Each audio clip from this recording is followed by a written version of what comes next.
All right. Well, that was not as awful as I thought it would be. We pulled it off. It worked. It worked. It's the first time I've gone live. I've personally gone live since the update, so I didn't know what was going to happen. Magic is usually done by Chris, my co-host, who is not here. Chris had something come up last minute, an emergency thing that I'm sure we'll hear about next week.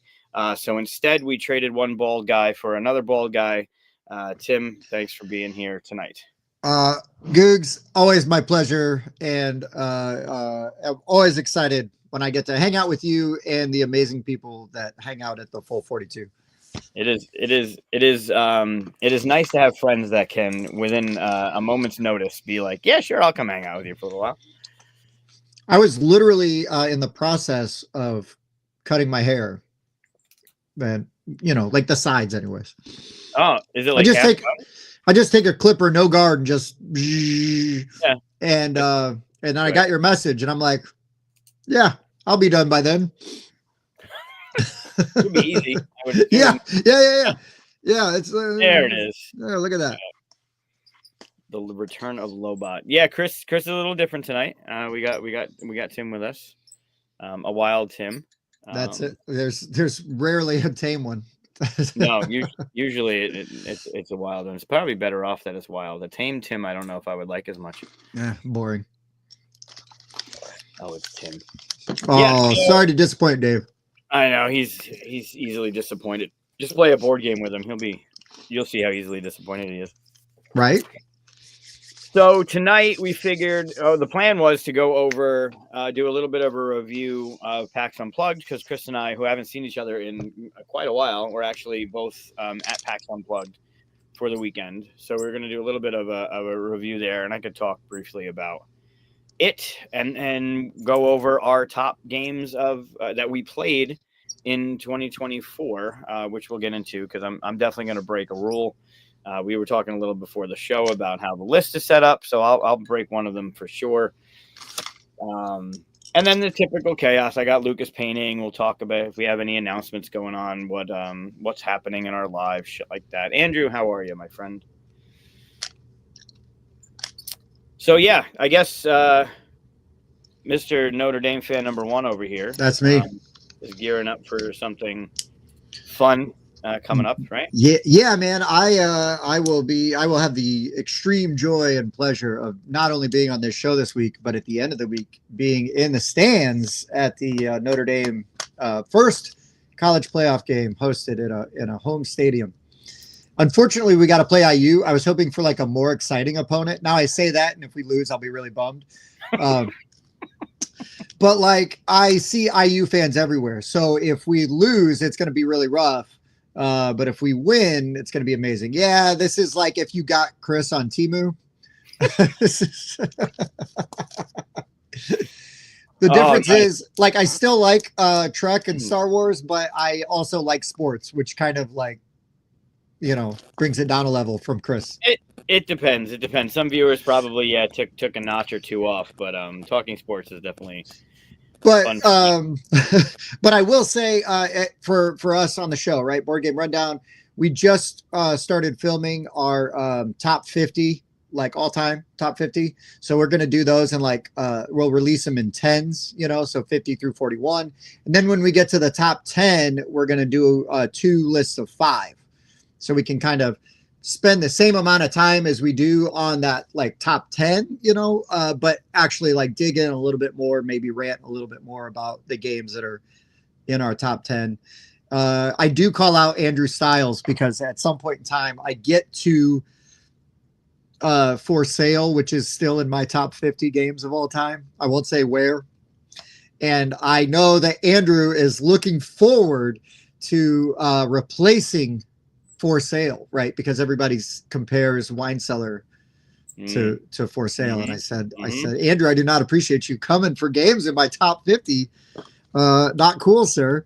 That's going to be interesting, because that mechanism that Andrew put into Wine Cellar and then something else, that the card you're using for your bid then becomes the market. Like that's really, really fun. I thoroughly enjoyed that in something else that'll be talked about at a later date, but that is a really fun mechanism to play around with.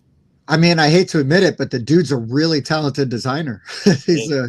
He's really good. Yep. But yeah, other than that, it'll be a few weeks before you'll see me. But Pop Culture Jeopardy on Amazon Prime, I am on there, and it's coming up. So if you're watching, I hope you're enjoying it, because I sure as hell did. I bet you did, as you should. But yeah. I think that's all we got, like show wise, Cool. Or Tim wise. So before I forget, do the like and subscribe thing. Hit the whatever what is thumbs up. I'm dumb like this. Yeah. And then he does something like that, and then he's like, "Okay, let me do this," and then exactly. Yeah, we got it. You covered them all, I think. I think so. I'm trying to. So one of these days, I'm going to start the show by giving an over/under on how many times I'm going to say in the show. And we'll see. We'll do a contest like that because I can't not say it anymore. It's ridiculous. Your there you go. Your top 50. Didn't last year you guys do something prior to? Didn't you lead up to it with a couple episodes of something outside of that? So you did a 50, or was it 50 and you did 100? So on our live stream, we will do the 50 outside the 50. So we'll do from 100 to 51. So we will do that. Cool. That's when's coming that up. going? For those that don't know, and I'm sure everyone in here knows already. Yeah, it's for you, Andrew. But it's not. It's for the holidays. It's my Griswold jersey. Just holiday stuff. When is that going live? When is that starting up? Not sure yet. Okay. It's probably gonna start up early January, but every Wednesday we do a live stream, and it will be two of my cohorts, Mike and Bob, and we live stream from our basement. Just last week, we had West and Justin Goggin on. We not only did, we talked a little bit about Braincast Games and their upcoming game Claw, but we did top 5 Christmas movies that should be made into board games. Oh, that's a good one. And West did not disappoint, I'll just say. There are some that should not be board games. There are some that are made with the Christmas license, with that license, that should not be out there because they're they're awful. Well, I mean, look, my list had 2 movies that I actually like on it, but I was trying to troll everybody with my list like I normally try to do. If we do something like that, I try to pick obscure stuff. Mm-hmm. West, I don't want to spoil West's list, but I laughed so hard every time because you know how it's like in comedy, the rule of 3. Mm-hmm. So you say a joke and it's funny and you say it again and then it's not funny and then you say it again and then it's funny again. Mm-hmm. It's just, he just kind of uses that and in a way that only West can, right? Straight faced, appears to be completely sincere, but it's West. Yeah. So there's some evil machinations behind it. Yeah. No, he's a funny dude. But and it's a good show. Yeah. So that's Wednesdays, 8:00. They go live. That's right. With the Rundown Whiskey Wednesday. Someone asked if you're doing Whiskey Monday, which I don't see why not. Yeah, why not? Drinking a little bit of that old tub. Still on the old tub, huh? Well, it's a new bottle. Nice. A second bottle of it. I re-upped. Oh, okay. That's a lot of tub. That is a lot of tub. We found a different old bathtub in a distillery with some whiskey in it. Nice. That's filthy. Yeah, it is. Yeah. Catching up on the chat. Everyone saying hello to everybody. Hello. It is a Griswold jersey, and I'm not going to tell you how much it was. It was, yeah. You can go. It was a Blackhawks jersey. It should be cheap. They were giving away free, really. Although, fucking Rangers losing 2-1 to this team that has the least amount of points in the league this year. Unbelievable. Listen, Chicago needs any wins they can get right now. Ugh. I think they're mathematically eliminated from the playoffs, aren't they? They're 16 games into the season, then they're already out? Yeah, they're pretty bad. They're pretty bad this year. Who you said? Somebody, Portugal. Hey, from Portugal. Bob should have came on tonight. His family's from Portugal. Huh. His mom is like speaks Portuguese, like in their house. Jeez, where is Bob? Why didn't Bob come on? I don't know. Mike's I shot him bowling. a message. Yeah, Mike doesn't like last minute stuff.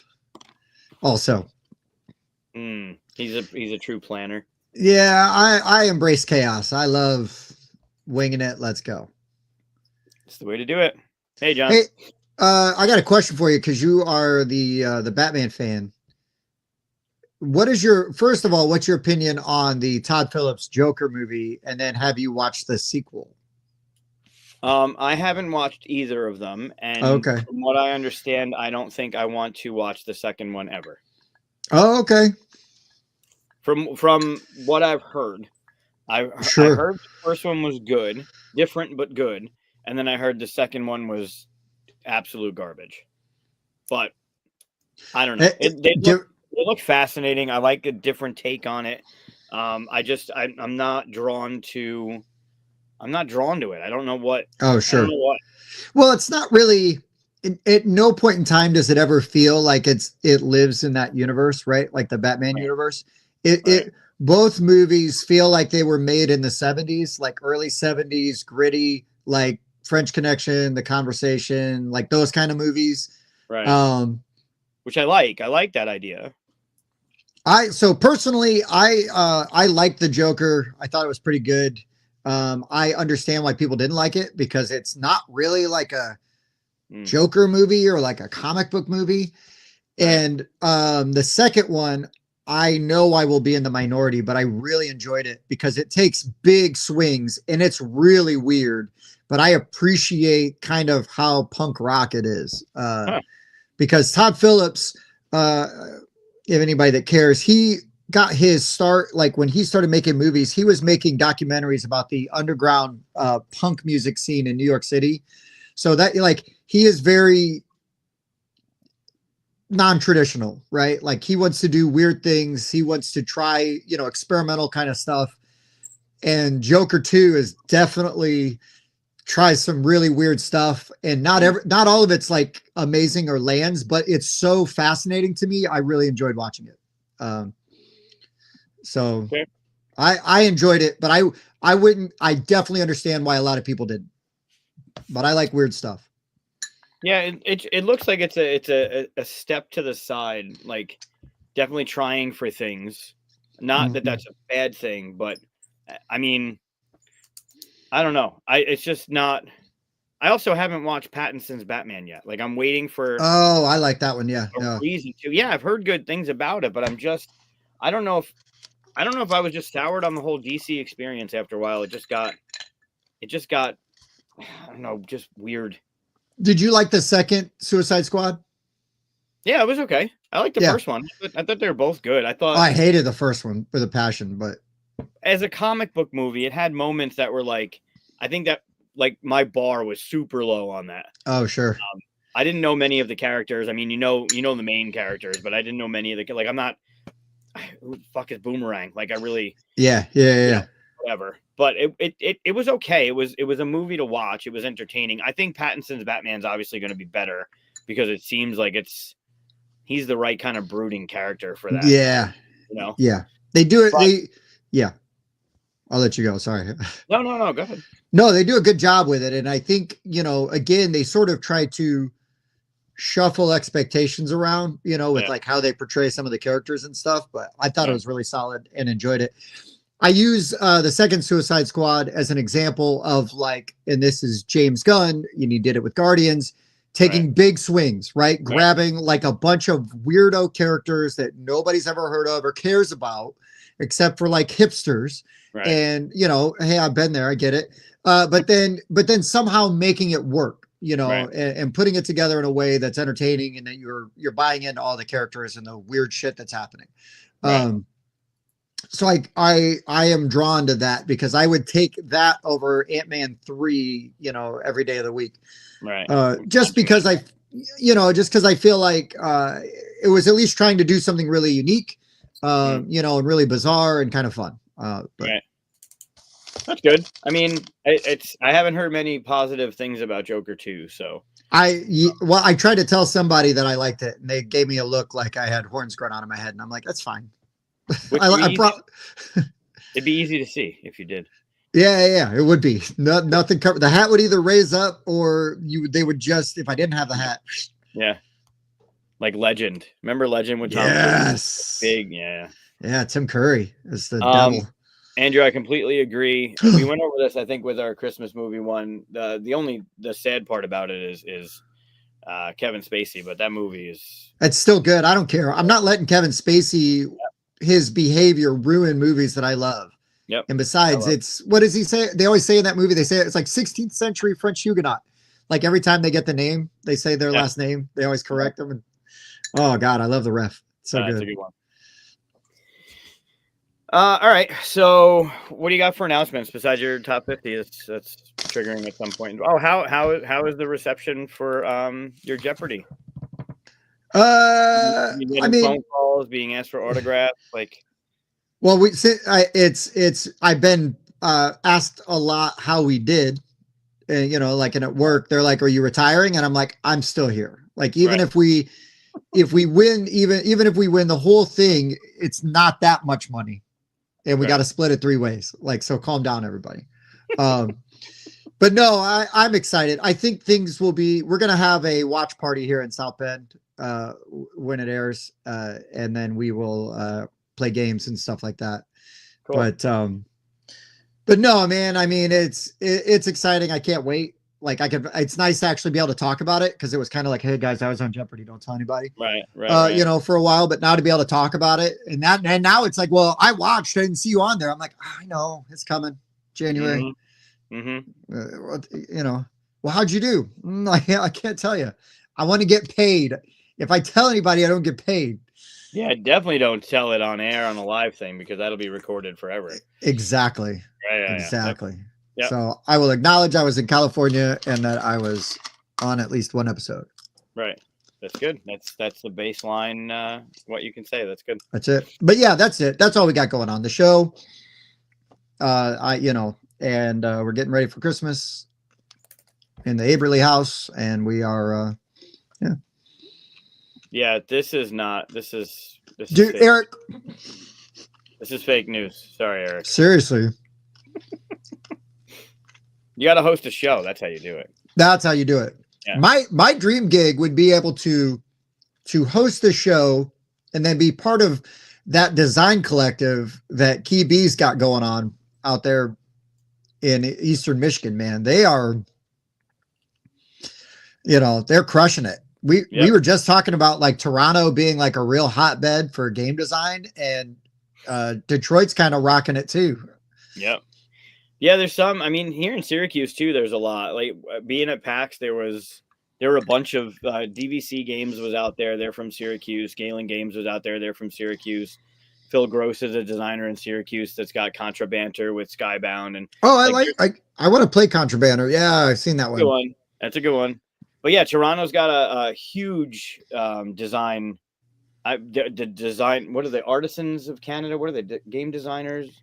Some Artisans is in there, but like Daryl and Adrian were all part of it. Yeah. There's just some badass designer. Yuval is up there. There's a lot of really, Reed. There's a lot of really good designers. Yeah, the Kiwi folks are bonkers though. Their stuff, you'll see some of their stuff coming out. Like we grabbed a few of their things early, and they have something signed with another. I don't know if I can say. Can I say, Eric? Was that announced? The other one? You let me know. I'll just say while he's thinking about it, is that's a group that I just want to stay in their orbit until they kick me out, right? Like I want to just see all that stuff they got going on, and they're such nice people too, right? Yeah. They're great. They're awesome. I've said a lot about them over the past year since getting to know them. And, they're really good designers. They think well about game design and how that's going to feel to people, and really quick. Like they're some of my favorites. Not to discredit anybody else that I've like Andrew. Not at all, man. I was playing Andrew's Dino game at PAX. I'm well received. It's still little print and play that he gave me from his own printer and laminated or whatever, but it still functions. It still works. I can't wait to show off more of the graphic design for that thing. Is going to look really good. That's why I love the conventions where you have time to like sit and hang with people, because that's like when I get to spend time with like we got lucky. We caught Andrew at the beginning, like the Wednesday before Gen Con, right? Like, so everybody's still kind of setting up and getting settled in and everything. So not everybody had been busy, you know, super busy. And we got lucky to hang out with Andrew a little bit earlier. And, but I just really enjoy and cherish those times, right? You know, like it really lets you get to know people and just catch up. Yeah. Yeah. That one of the things we wanted to talk about was PAX, which I guess. Did you get to do much of that at PAX? How busy are you at PAX, like compared to like our Origins or Gen Con? It's way less. PAX was busy this year for sure. Why don't I click this over and we'll do Luca painting after. It was busy. You know, it's only a 3-day event. I don't understand, and I hope they change it. I don't understand why they keep us there till 6 o'clock on a Sunday. It's bonkers dumb. But Friday, Saturday, obviously busy. Friday was much busier than expected, but it's a less of a, it's not a Gen Con. I don't know where to put it with an Origins. It's still busy, but you can still talk to people and ask like what kind of games they like, or like where they from, or without having people like backed up waiting to like shiv them because they want to look at the game and you're talking to them about it. Right. It's an interesting convention because it's closer to the holidays. It's far enough away from the Origins and Gen Con. They're only about 3 hours away. Right. And they're only 2 months ish apart, month and a half apart. And you see a lot of the same people. And Origin seems like a little test market with a little bit of like an early drop to use as marketing for the big drop at Gen Con. And most of the people are there to get like the new hotness and stuff. And PAX isn't necessarily a big hotness type of convention. There aren't many things that are dropped for the first time, but you do have people looking for gifts. So you have that frugalness in there. I don't want to spend money on myself. I want to buy games for other people kind of thing. But you do have a place, what's it called?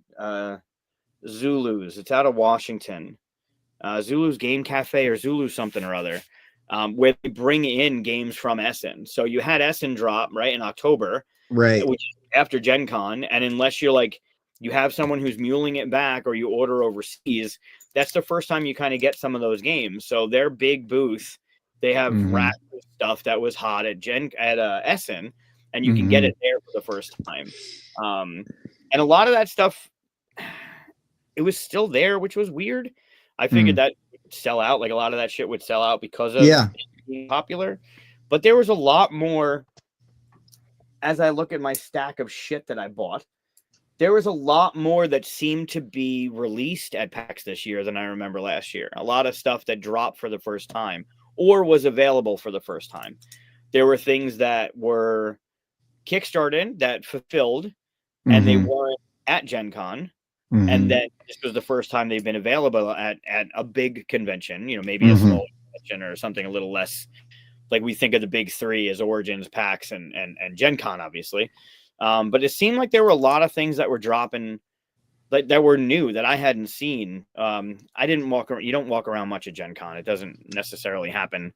But it did seem like there was a lot more this year. A lot of newer things this year. Yeah, it was good. But I like that you get to see, because some of these people, I talked about it. Who did I talk about it with? It wasn't on Monday because we didn't have the show on Monday. Maybe it was the show prior. Maybe it was the PAX preview show. But a lot of these people, like I may not see them until June. Like sure. Half a year before I see some of these people again. And yeah, we're lucky enough to go to some things that they go to and other conventions that they go to. But for the most part, a lot of them, like this is it till June. Like, then Origins is the next big one. Right. I'll be at Tantrum Con for the first time this year, and I know there were a bunch of people that go to that, and that's right at the end of January. Okay. So like there's still opportunities to see people, But a lot of the times it's like an end of the year, like good to see you, can't wait to see you again kind of thing. Or I haven't seen you since last PAX. Like there's people that don't go to Right. Origin, don't go to Gen Con, and but also it's not the same kind of convention. Like Origins, we fucking murdered Origins when we were there, right? You find a place to play. There's the bar on two. There's the lobby area. You can hang out after it, either get dinner and be someplace. And PAX is different. PAX doesn't feel like it's got that kind of after hours. It's a weird Oh, after okay. experience. It's been fine and I like it, but it just seems different. Like Gen Con Is it is crazy is it busy. is This it one's like just Gamma? Because Gamma doesn't do a lot of after hours stuff either, right? no Gamma's the same thing. Gamma has that well in the new location too, in Mm-hmm. Louisville. They have that it's kind of a bar restaurant thing, but it's on this it's like a bridge, like an overpass. And it's Mm-hmm. just got tables where people can kind of congregate and meet and talk and like, oh, this is where I'm going to be kind of thing. Mm-hmm. Origin's the same thing. You got your bar on two, you got your little lobby there that we would go out to. And then it's like Gen Con's crazy busy. Like Yeah. it's you walk anywhere during Gen Con, something's happening in some place. Mm-hmm. But PAX is a little different. I like the city. I enjoy it. I love it because, and I talked about this before and a lot.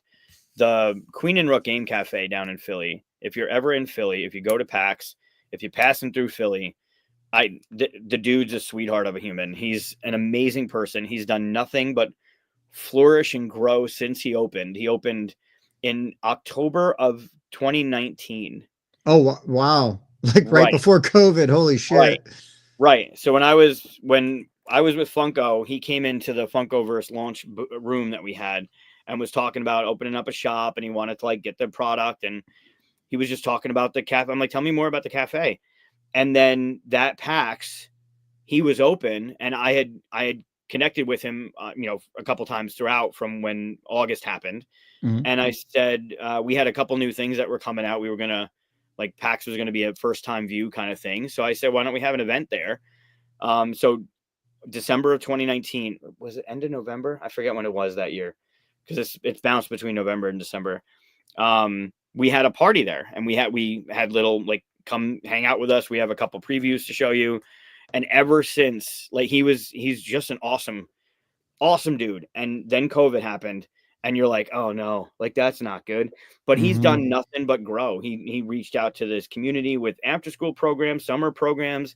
Oh, He that's got a cool. retail spot next to him. He's in a new location now that's 4 times as big as what he had before, and Wow. it's beautiful. Like it's going to be unbelievable what he's doing over there. So if That's you're ever cool, around, man. the dude's amazing. The place is great. The people that work there are amazing. So stop. I can't talk about them enough. They're amazing. That's Also, awesome. I haven't checked on the chat since I started talking about PAX. So It's been pretty quiet. I think Andrew was excited you're going to Tantrum Con. Where's Tantrum Con at? Charlotte, Mm. North Carolina. Mm-hmm. Yeah, PAX. I guess I mean, the organization seemed better. The way they had the exhibit hall and the open game tables, and I mean, it seemed fine. Those giant chicken tenders. Yeah. Zulu. Also, hi Andrew. Oh, they are in Seattle. Okay, second place. Nice.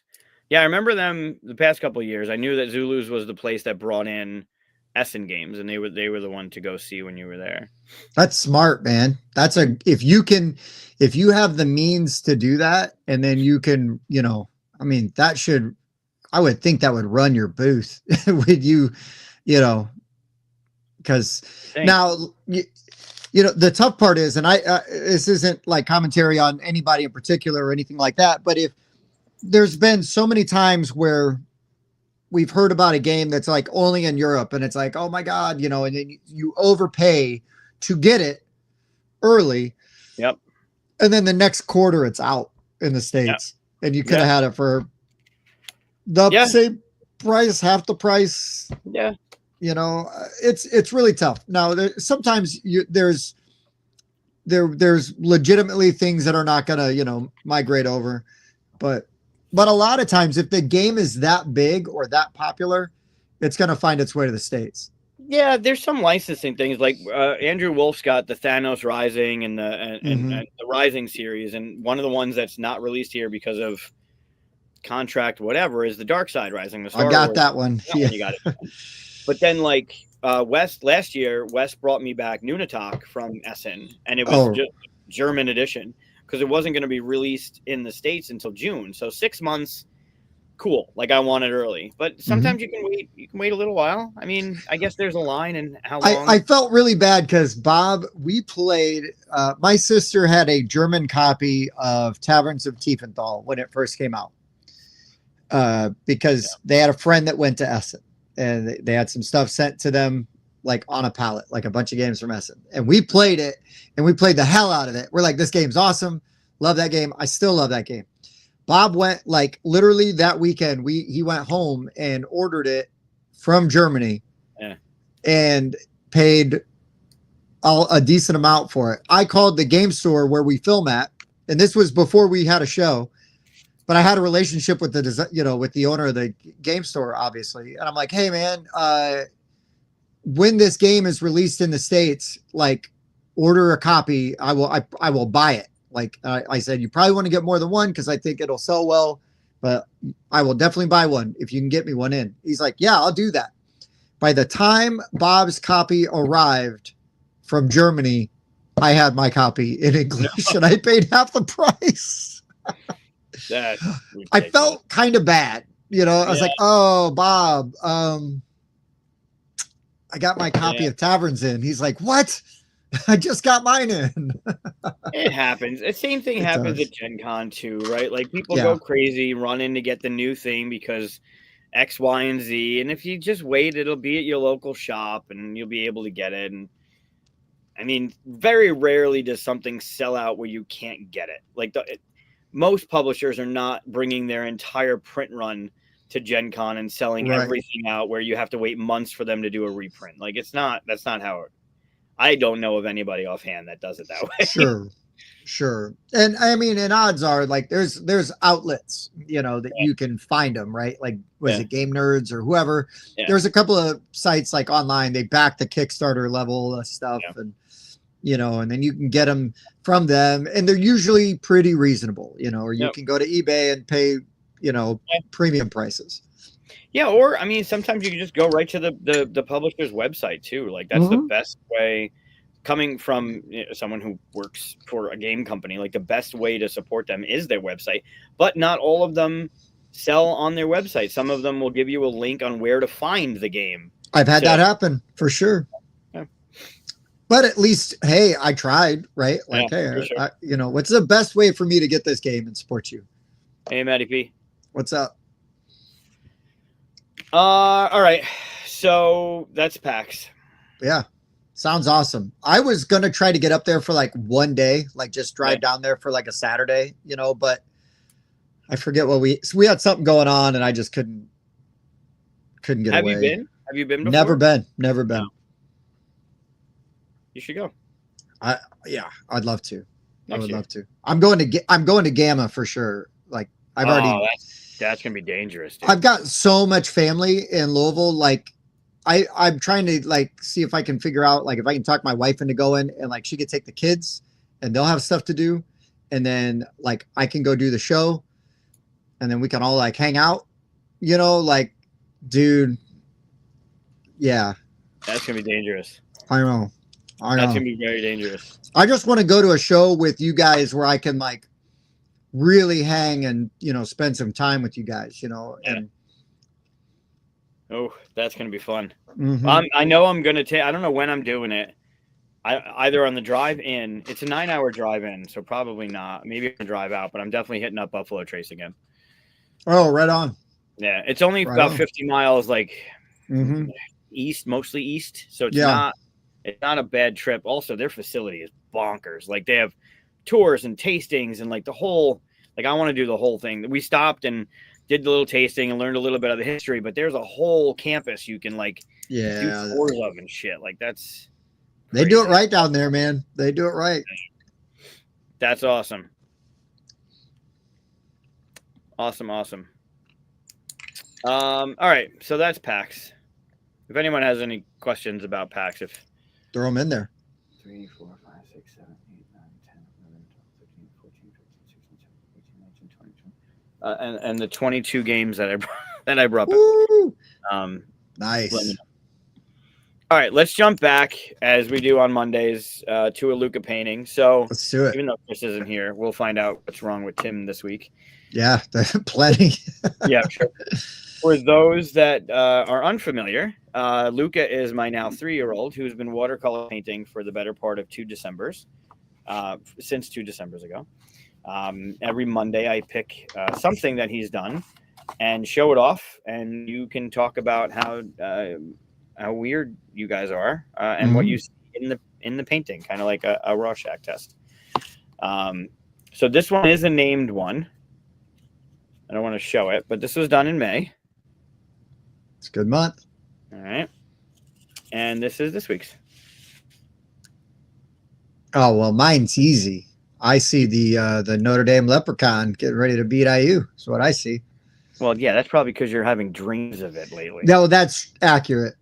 Mm-hmm. I believe you. What's IU's mascot?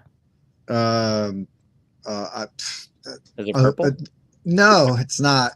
It's not. You got to like squint a little, right? We beat them so bad they turn purple. That's what it is. There it is. They're just bruised. They're bruised just from the bruised. from the shellacking. That's right. From the shillelagh. Dude, it does look like a little almost like a chibi, like kung fu guy, like fighting a ghost. Like a green genie. Look at you two with the green genie. Oh, the Hoosiers. Yeah, that makes sense. Yeah, I mean they are Hoosiers, but like, what do they have walking around on the sideline? A big red tooth looking thing. I don't remember what they have. I don't know. I have no idea. I'm married into a family of Purdue grads, and they hate IU with a boiling hot passion. So I've been indoctrinated after, oh my God, way too long of being in that, married and a part of that family. A ninja lizard wearing a cool Nice. cap. Okay. Like Ninja Lizard, like from Kung Fu Panda, kind of Ninja Lizard. That's pretty good. There's some good ones. Yeah, I like them. So I'd be there. Maybe not Ninja Lizard, but a dragon. Like I see some sort of the spiral dragon kind of, maybe some smokiness behind it or something. Doctor Strange. That's interesting. That's a good one. But since we are not the artist, and the artist, it's the artist's dream that is on here. Flapping flamingos, timber sweat. That's nice. Nice. This is clearly just a tall green dinosaur. I mean, obviously. Yeah, I mean, I don't know what you guys are talking about. Yeah. Tall green dinosaur. So that's this week's. I like it. Yeah, that's a pretty good one. I like the colors. I like the green and the purple, like that. Yeah, that's a good combination. Yeah, I wish I wish I had a better camera, but they're really cool, and it's never the same. Like when he paints them and the paint is still wet, it looks different. Then when it dries, you get like that kind of thing that happens. Like it's the same color. It's not like he's adding more white to get it light purple. But it's pretty neat. It's fun to watch. All right. Yeah, this Mr. 7'2". Yeah. All right. So let's jump into the reason we're here. Well, let's do this again, because I don't do that ever in the middle. Do the like and subscribe thing when you can. Yes, must. Which I'm sure you already have, all of you. But the reason we are here, the main reason we are here, is to talk about, as we are approaching the end of the year. Oh, I should have talked in the announcements. Next week, Daryl's going to be on the show again. Hey-o. It'll be, I believe that's his 10th, so he can now officially get a little nickname if he wants. Ooh. I don't know what the topic is. I'm going to leave it up to him, but Daryl will be on the show next week. God, what a nice guy. I finally got to meet him. Yeah. What a freaking nice guy. I love him. Daryl's Yeah. awesome. Super Yeah. fun. He lived up to the hype. Well, yeah. I'm glad you got the story too, the Sagrada story. Like that's when I first met Daryl when I was at Floodgate, and Sagrada was still like, I remember Ben had a 3D printed grid. That grid that you're putting the dice into, he had 3D printed that and had it so you can put those cards in it. But it was so early, like we were just showing it off at Gen Con. I think it was Gen Con. It might have been Origins that year. I think it was Gen Con though. And then Daryl had come up and I was talking about like how cool the game was, like from the beginning. And then it was just from there. Like I've known him for a very long time. Mm-hmm. He's awesome. So yeah, he'll be on the show next week. That's gonna be cool. That's gonna be a good one. Everybody should watch. Tell your friends. Definitely. All right. So top 5 board games we played in 2024. So I looked at this from, it didn't have to be published in 2024, not new to 2024, but a game that I played in 2024. So that could be. Oh, any game, even one. Okay. I went first time, but I could change that. Oh my gosh. Okay. Yeah. A game that I played in 2020. Now, that said, I'm pretty sure all of the ones on here, -1, and I just added another one because I forgot one that I want to talk about it, but it's not part of my top 5. They are all from this year. Okay. Except for one, which breaks my little rule, or breaks your little rule. How did you approach this one? I kind of went with because we'll do a list like this at the end of the year, beginning of next year. We'll do a list of like new to us 2025 or 2024, right. And so I kind of was looking at the games that were new to me that I played for the first time this year. And they were like my favorite ones that I had never played before. They could have just come out. They could have already been out. There's 2 that I could have put on my list there's more than that, but 2 specifically that it's like, if I was going to break my rule and they're not out yet, I could do, but I will save those as honorable mentions, and give other games a chance to breathe, because the thing is when those games come out next year, I will talk about them till everybody's sick of it. So right. I won't preempt that, Okay. That's fair enough. I'm definitely going to break that with one of mine. But it's your show, man. Oh, and I could have done. I had to expand my horizons because I could have just done 5 new games that I played at QSCon that I loved so much. I mean, that's a testament to that experience. It was so good. And we didn't even play a game together. No, QSCon's different. QSCon for me. You're hosting. Yeah, I'm not playing till later. Everyone's really already into games, and I'm not really jumping into something heavy. But it is great for me anyway. It is great to see everybody. I talk to more people than I play games at QSCon. It's just fun to see everybody that was there. I played some cool shit though, and with some cool people. But yeah, it was wild this year. Like for the 5th anniversary, to see everyone that was there, like you guys were there, and it was a good roster that was there this year. I was not upset about it. I mean, I got to talk to you plenty, but I get it because I have ran like small meetups here, locally, and I wait to commit to the very lightest of games so that I can be nimble. I can talk to people. I can make sure everybody's doing what they need to do, and I can answer questions, put out any fires, on a much smaller scale, like 5% of what like QSCon was, but yeah. It's fun. I do enjoy it. I enjoy watching everybody have fun and laugh and create those moments. So it's a different kind of feeling for me on my end. Mm-hmm. But we're gonna start with. Oh, this is where I got to put. Hold on. Nope, that's not the one I want. This is what I want. Yeah. All right. Why don't we start? Why don't you lead? All right. Gosh, which one of these do I want to pick? Okay, I'm gonna pick with the hit of QSCon. I'm gonna just come out swinging. and Okay. we put so many miles on your 30-year-old tumbling dice. I mean, I feel bad. So, not really.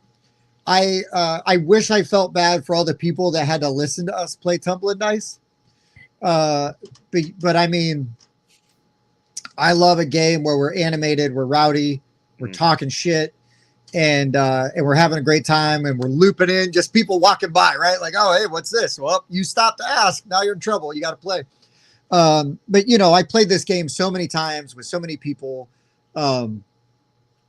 And like the first night, we decided that we were closing every night of QSCon with tumbling dice, and we stayed true to that. And we played it over and over and over, and I never got sick of it. To where the last night of QSCon, I think I was up till 3 or 4 in the morning playing it with Michael Pitry and a couple other people. And I mean, it just devolved into like a whole other thing, and we made our own variant. And it was wild, dude. It was such a good time. And it's so tumbling dice, I guess I should explain it. It's literally like 3 platforms that you put together, and you are going to flick a 6-sided die from the launch point. You can put it on any die any side that you want, and you got to flick it, and try to get it to land into one of the scoring sections. You can bump out other people's die, and you just take turns, just going until you have flicked all of your dice. Then you're going to tally up the scores, and you played we played 4 rounds, I think, whatever.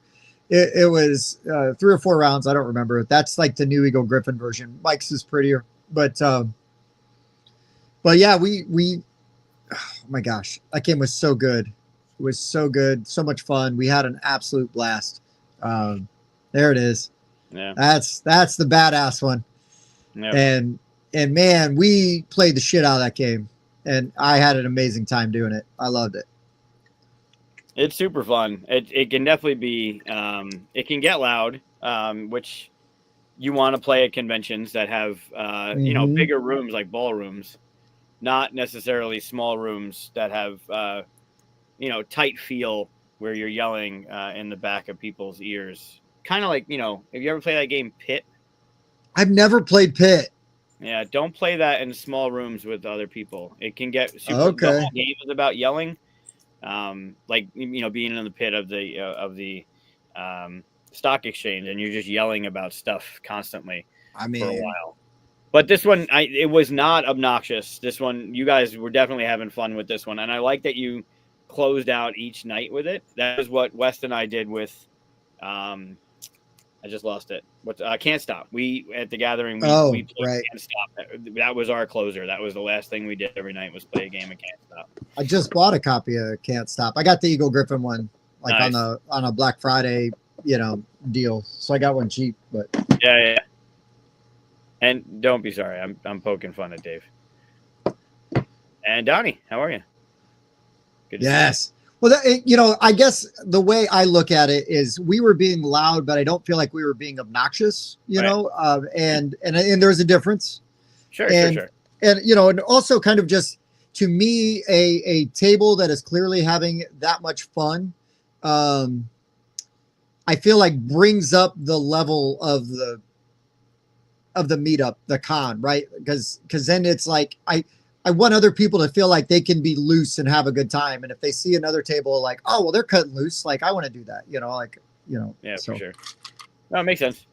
But also it draws attention to you too. Like, oh, where are they playing? I want to play. I want to have that fun. Hell yeah. Tumbling Dice is cool. Tumbling Dice is a good one. There's like 3 different versions. There's a junior.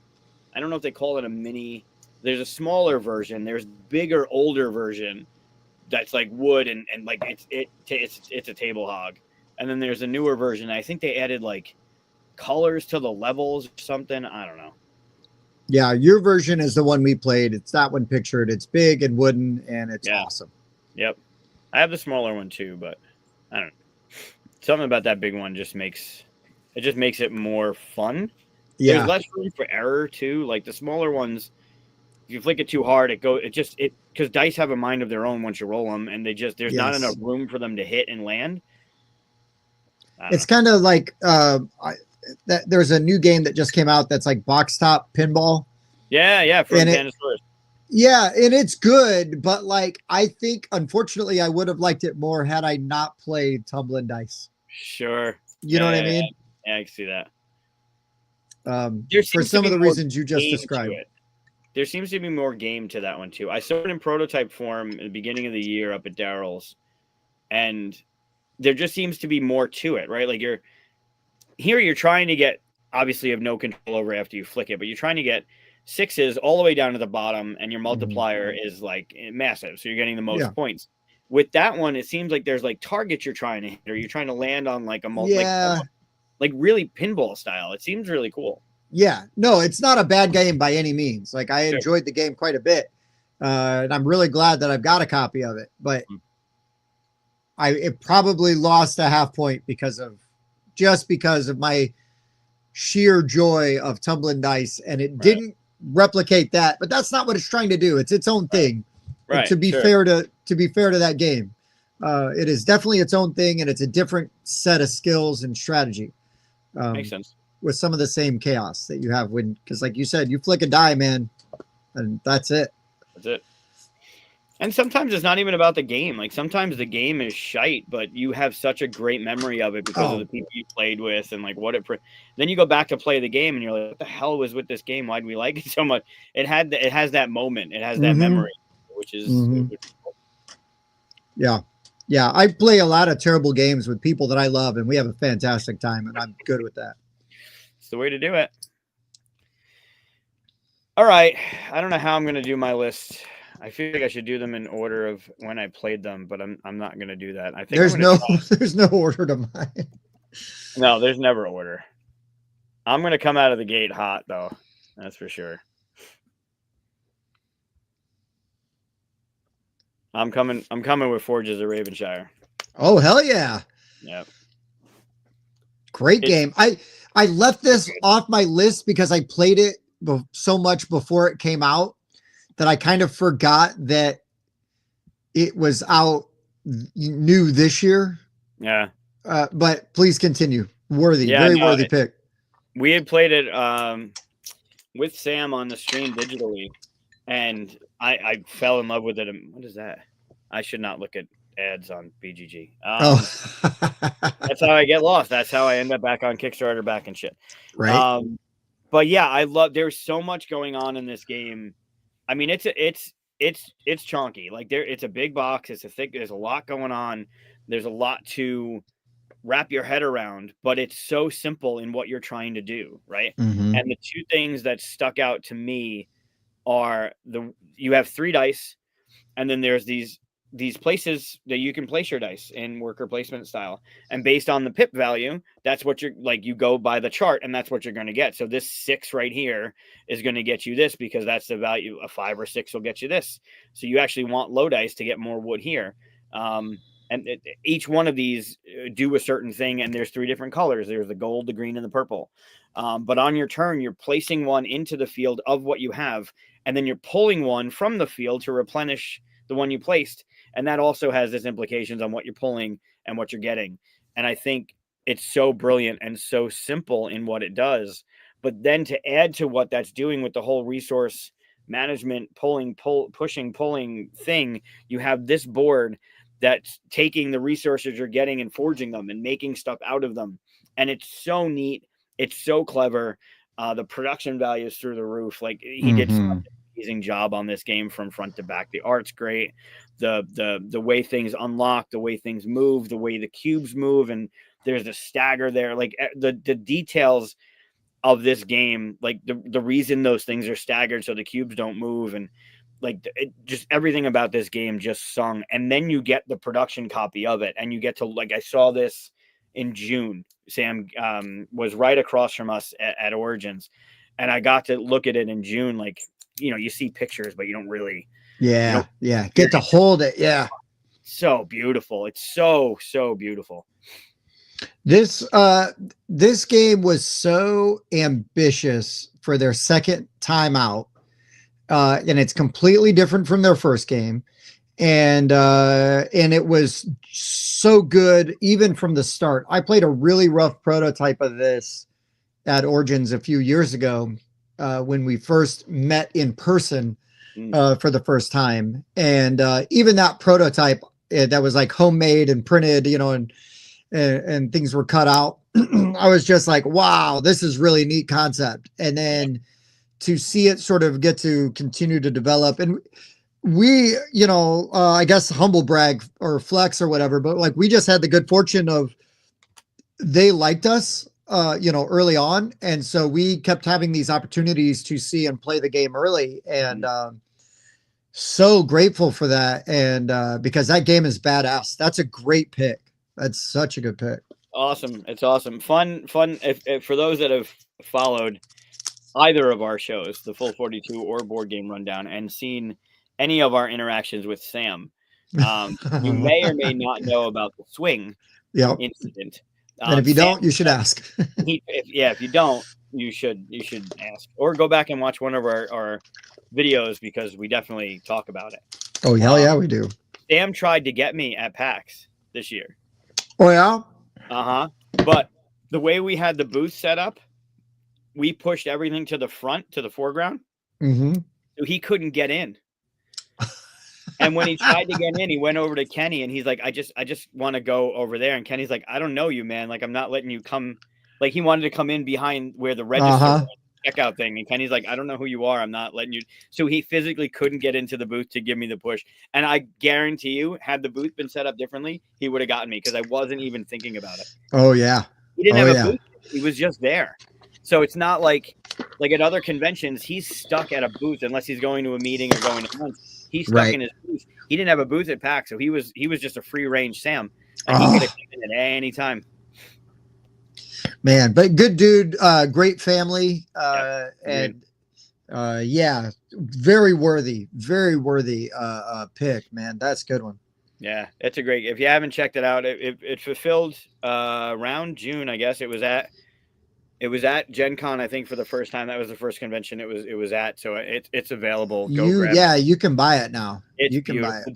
The way the dice work with the pip value and what you're placing, and then having to pull back, and then you're balancing your resources to forge these things, and you have all these different these things that you can upgrade your boards with. Like, it's super smart. It's what I love about it is it's an engine builder, but it starts so fast because you place a die, you're going to get those things immediately, and then right after you place a die, you have to pick up another die off the board, and then you're going to get all of those things. And then you're going to put that die on your player board, and depending on the color, which you can see right under the 5, then you're going to run all of those things while the next player starts their turn. Yep. I mean, you're already just like getting tons and tons of resources. It never feels too tight and too limiting. I mean, there's just so many things you can do. Yeah, I love it. It's a great one. It's a good one. Go grab it. Also, Wayne, Tim and I got to talking early about some stuff, and then we did a little bit of a PAX recap from my end. Wayne, it's like old school rundown, man. We didn't get to the topic until the hour. It's Googs and I. What do you want? There's nobody here to keep us in line. You're lucky we hit it before midnight. This is true. This is true. And you should try it. Maybe we can play it at some point. I'm sure I'll see you at some. Maybe I can bring it to Tantrum. We can play it at Tantrum, maybe. If you're going to Tantrum.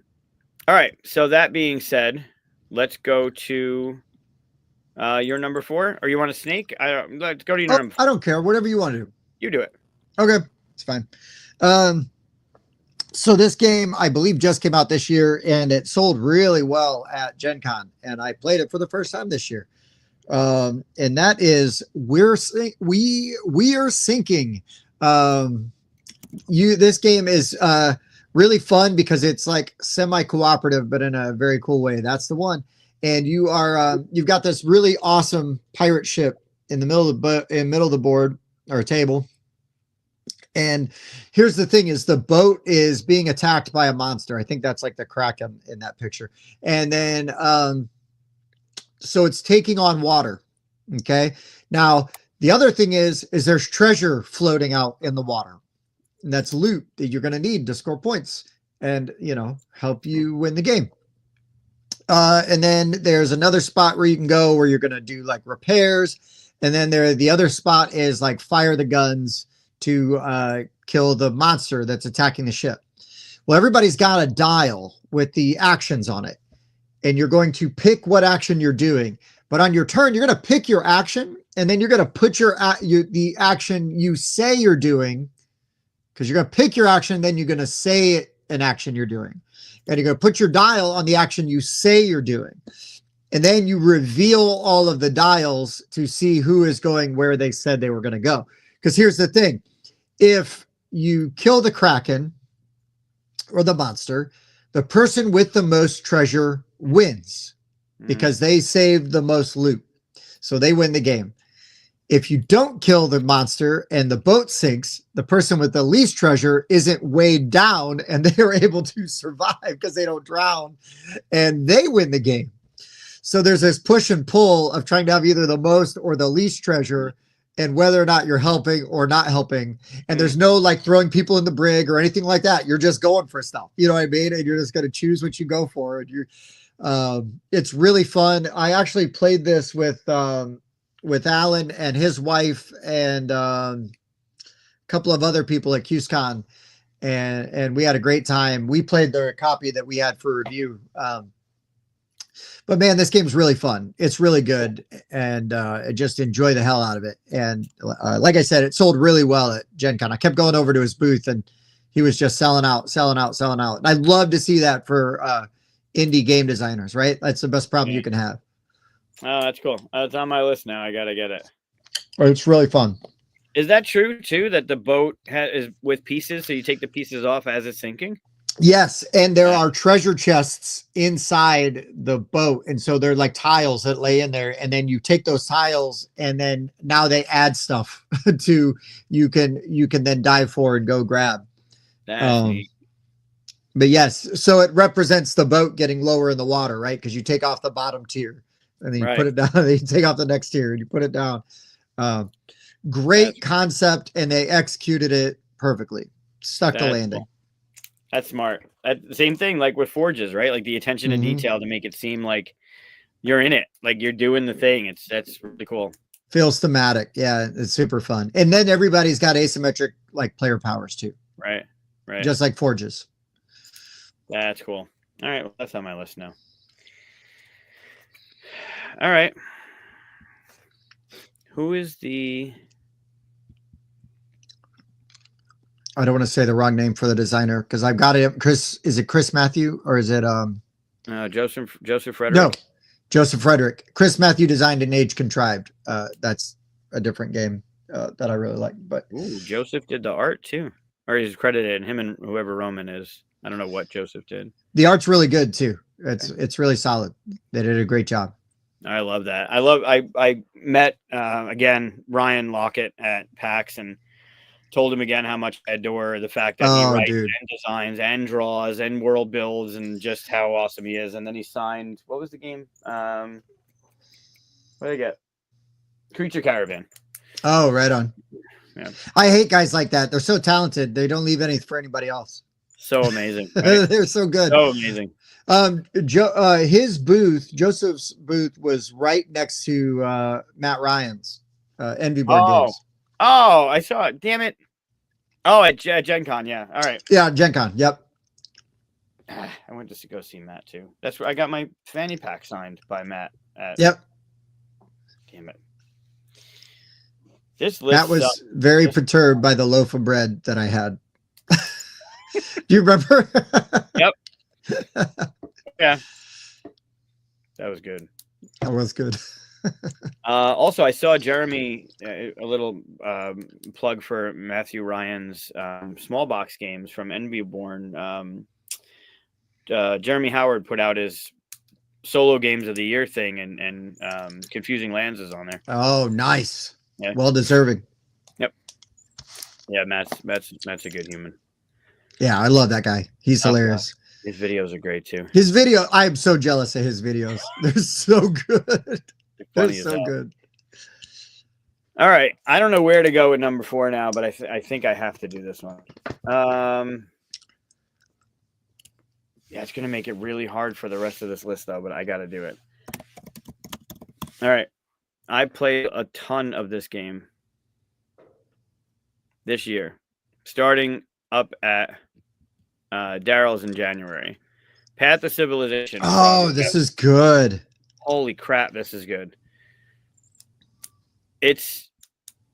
I know it gets shit for the AI art, which is a thing, and I get it. And I like that they announced or addressed it in the rulebook immediately, like, hey, this is what it is, and actual humans had to go through and correct to make sure that every bit of this game was, it didn't have 6 fingers or whatever. Yeah. They addressed it right out of the gate. This game is very smart. It's very clear what you're doing. It's very streamlined in what you're doing. The way they lay everything out is it's intuitive. Everything about this game is intuitive. And I think what drew me to this, because we played it back to back immediately. Like, I played it upstairs in his house, and then we were done. And when I went downstairs, everyone was looking for another game to play. And I'm like, I'll teach it. Like, let's go. And we played it again. There's so much in this game that's so smart and so well thought out. Like, it seems kind of, if you know the game, it's a civilization game where you have a certain amount of actions on your turn. Like, you're going through the bottom of this board right here. It'll take you through phase A, phase B, phase C, and you know exactly what you're doing because things are color coded. The icons make sense. Like, everything's there. But if you and I both go to the same thing, this track at the top of your board is the tiebreaker. So if you and I are both going for something when we're going to buy these cards or whatever, if it's red, you look at where your icon is for the red icon, and no two are the same because the boards are asymmetric, and that breaks the ties immediately. There isn't like something you have to count or something you have to figure out who has more of whatever. Like, that's clear. The thing that drew me to this, it's resource management. You got your resources on the right. You're trying to obviously get the most points. You see your entire timeline with all the cards, all the battles that are going to happen. Every round that's scoring for a certain thing is there. You know what's coming.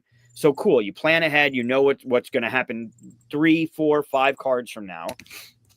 You have these resources and you're buying these cards. But the thing that got me is right out of the gate, you have these B slots and you have these D slots. Which I shouldn't have said it that way. Probably should have said some other way.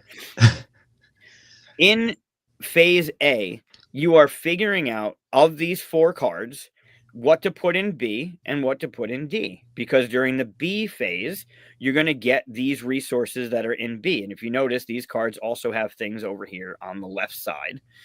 And you might have something later on in the game, maybe turn 2, 3, that also triggers something in B and D. Cool. Then you do C, and C has this thing you do, and this thing you do, and this thing you do. And it's right down the center of the table. You're doing your white, you're getting your monuments, you're getting your leaders, you're doing your religion, whatever it is, you're 1, 2, 3, you're doing it. Then you get to D, and you're doing what you put over here in the D slot, and that's something else that you're getting. But then the next phase is you have to get a card. Every round you get a new card. And the beginning of your phase, when you go back to A, you now select 4 of the 5. So one of the cards is being trashed every turn. And it could be the card you just got, or it could be a starter card you had. You might rock the starter cards for a couple rounds. That decision in the beginning of this game to take a card and burn it for whatever reason, because these are more important at the time, was so like, holy shit moment when I first played it. That everything else made so much more sense as the game progressed. And that thing was always like, oh, what am I doing? I need these resources. Can I put it here? Oh, but I need these in the D phase. It's so smart. Yeah, I really, really, really like this game. This was really good. We actually talked to the team that made this at Gen Con, and we had brought up the AI art thing to them. And again, they kind of said basically the same thing you said, right? I mean, they worked so much on it, tweaking and drilling and refining, right? Drilling into it, refining it and everything, that I don't know. I think at some point it stops being AI art in a sense, right? Because they use so much development on it. And it wasn't like they just slapped it on there. Thank you. We didn't spend any money or extra time on this, and we put it out there. I think they used, I guess, kill me for this if I, make anybody upset, because I normally would not be for AIR ever, but I think they used it as a tool the way that you should use it if you're going to, you should never replace human beings, right? But to use a tool to help you refine your work, I can get behind that. I mean, we do it with autocorrect, right? We do it with voice. Like there are plenty of things that are done in different fields, and I'm with you on the replacing humans. Like obviously that's a bad thing. Always. To come out of the gate and say like, look, this is what we did, and this is why we did it, and we had actual people like go through and make sure like it all like was corrected, so it wasn't some bullshit like dump it in and let it just put out whatever and print it. Like I know they got shit for it, but I mean it got the seal of excellence on Dice Tower. I think the game it's a solid game. It's just a solid game. I'm just gonna put it out there. If you are going to let that thing hold you back from playing this game, you're really cheating yourself. Yeah. Because this game is that good. I agree. Also, hey Scott, good to see you, buddy. I just saw Alan jumped in the chat too, and that's who I played We're Sinking with, him and his wife and a couple others. Yeah. Which was awesome. Again, QSCon, it was awesome to get to meet him and hang out. Yeah, I mean, Dave, I mean, I don't know if it's your type of game or not, but we played, we had the chance to play. I don't know if it's an expansion or a module or something. I think it's just going to be expansion that they're putting into this with like new cards and new abilities and new. Did I just go down? Oh, that's great. What? My whole screen just refreshed for some reason. Oh, nice. Yeah. The curse of Tim. Quit stealing my internet. But yeah, we got to play some upcoming stuff for this, and I mean, it does not disappoint. This game, it hasn't every time I played it. Like, it's phenomenal. Nice. So good. Yeah. Agreed. All right.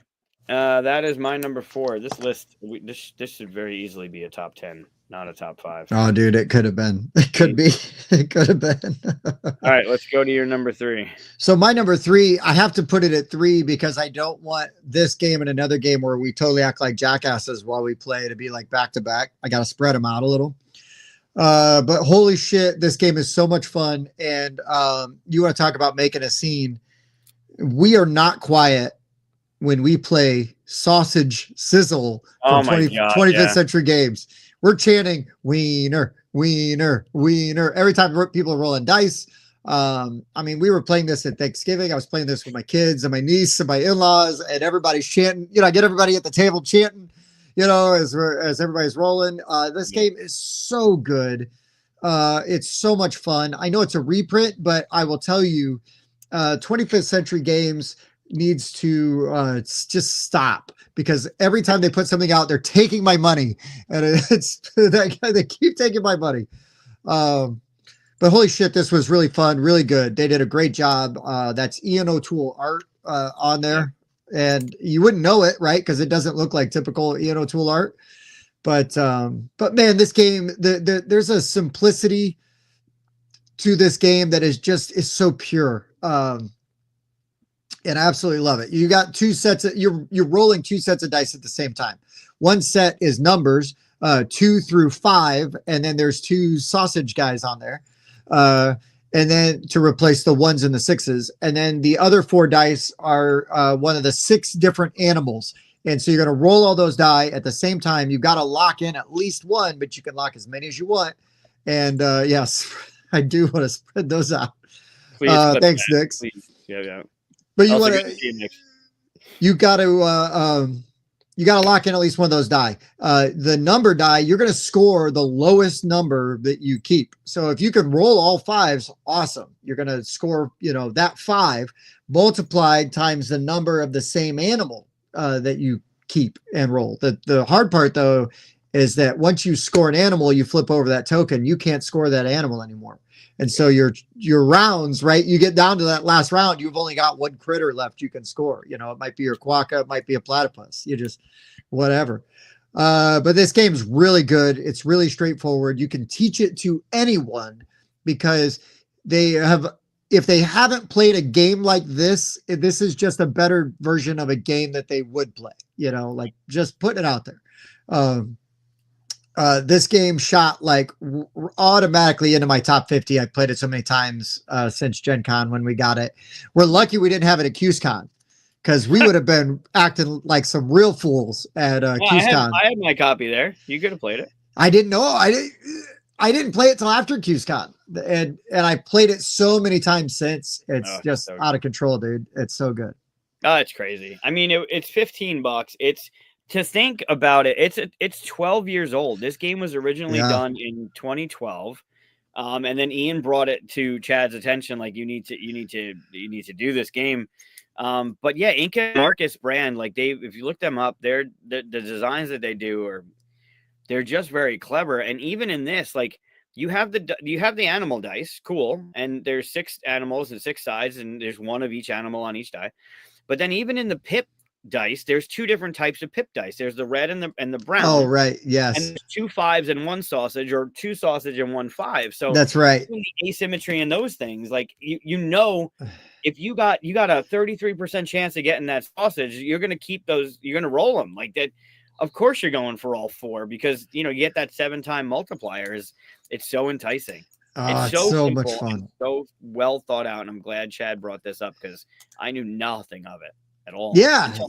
What a great game. And by another badass, small publisher. Like, don't sleep on them, man. They've got so many good games. Crazy. Yeah. The amount of, they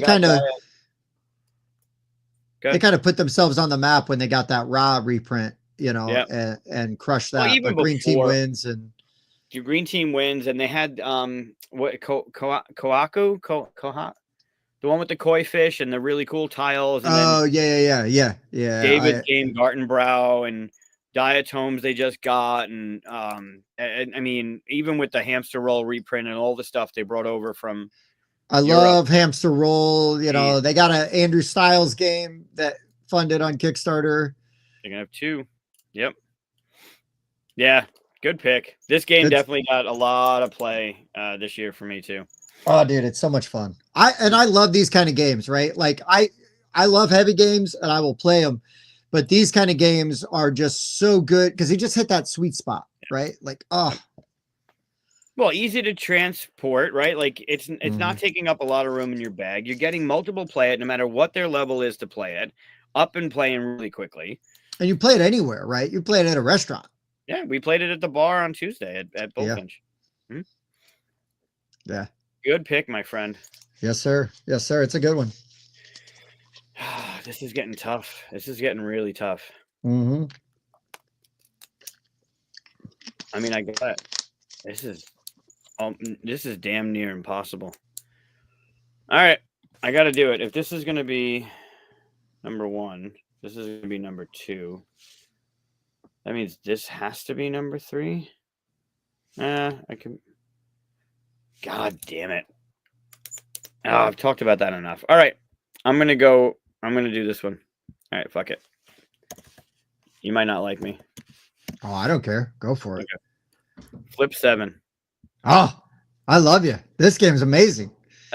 It's too good. It's so simple.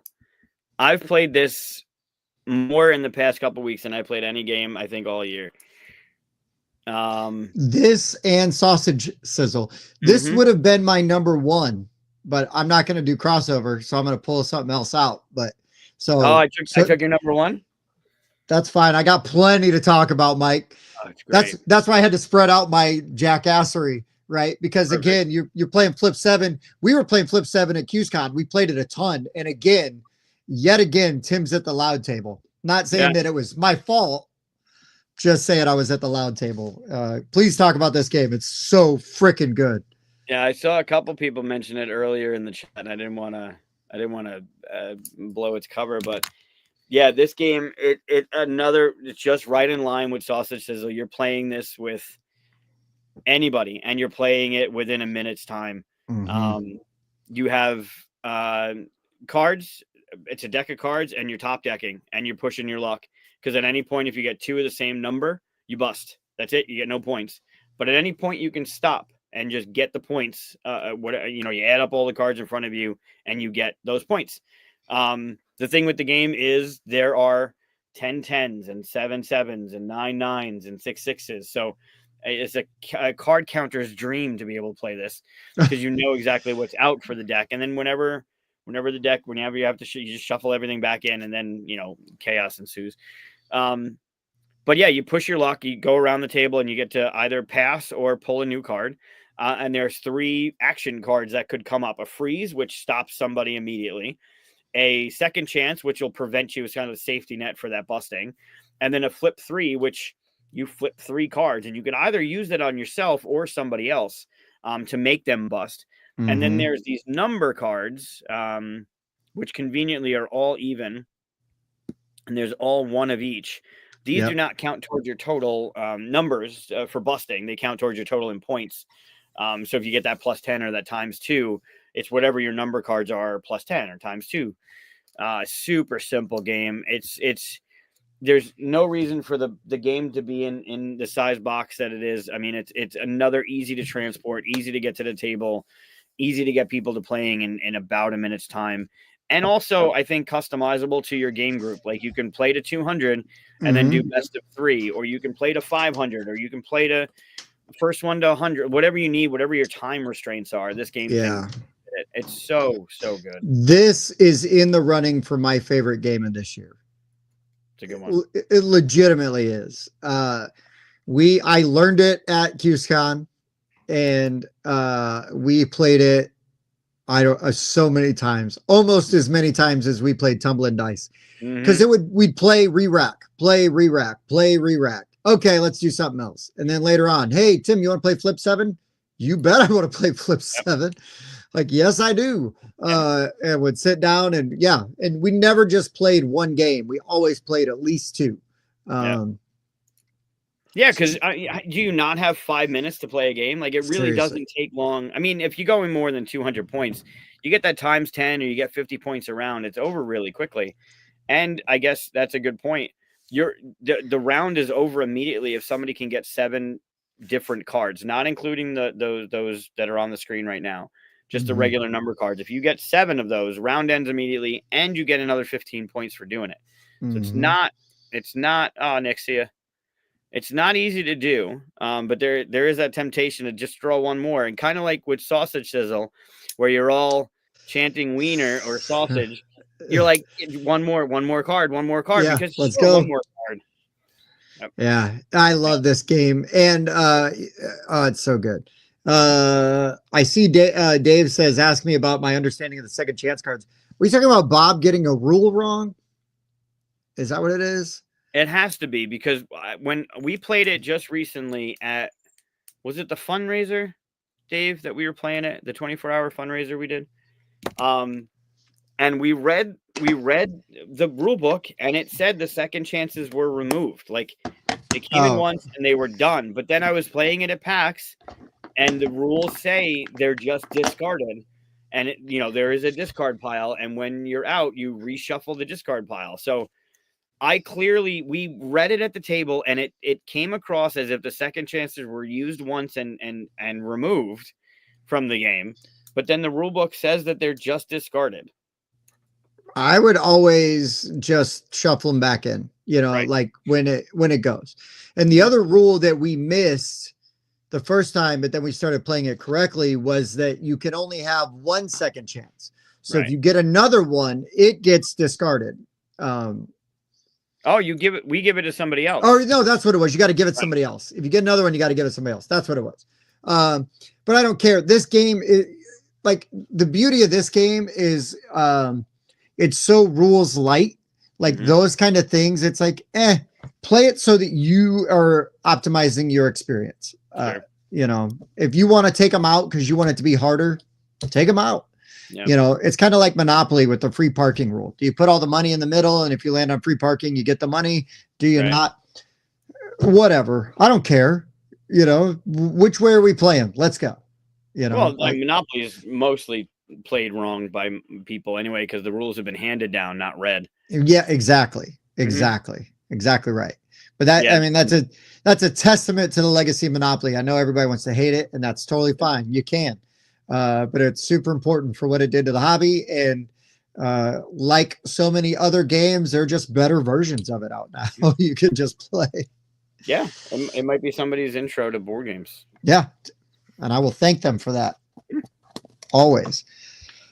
Cool. Yeah. Well, I don't have So to talk about Flip 7. Flip 7 is it's too good. It's too easy. It's such a the game is not easy. It's easy to teach. It's easy to get to the table. It's another one of those pocket games that doesn't take up enough room or doesn't take up a lot of room, and you're just getting it to the table and teaching people. Yeah, crowd. It says what is it? 3+. It doesn't even have a limit.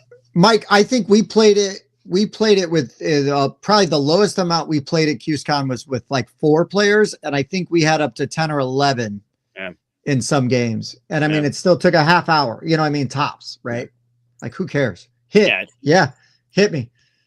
94 cards. That's the game. Yeah, just go, just play. So good, so freaking good. Good shit. Yeah, that's a good one. All right, we go to your number 2. Yeah, and I'm gonna break my rule then.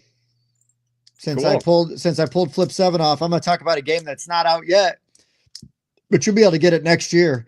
I'm gonna talk about Wine Cellar. I really wanted to talk about Wine Cellar, but I don't know if Andrew's still lurking, hanging around. But gosh dang it, Wine Cellar's really good. It's really creative. It's really unique.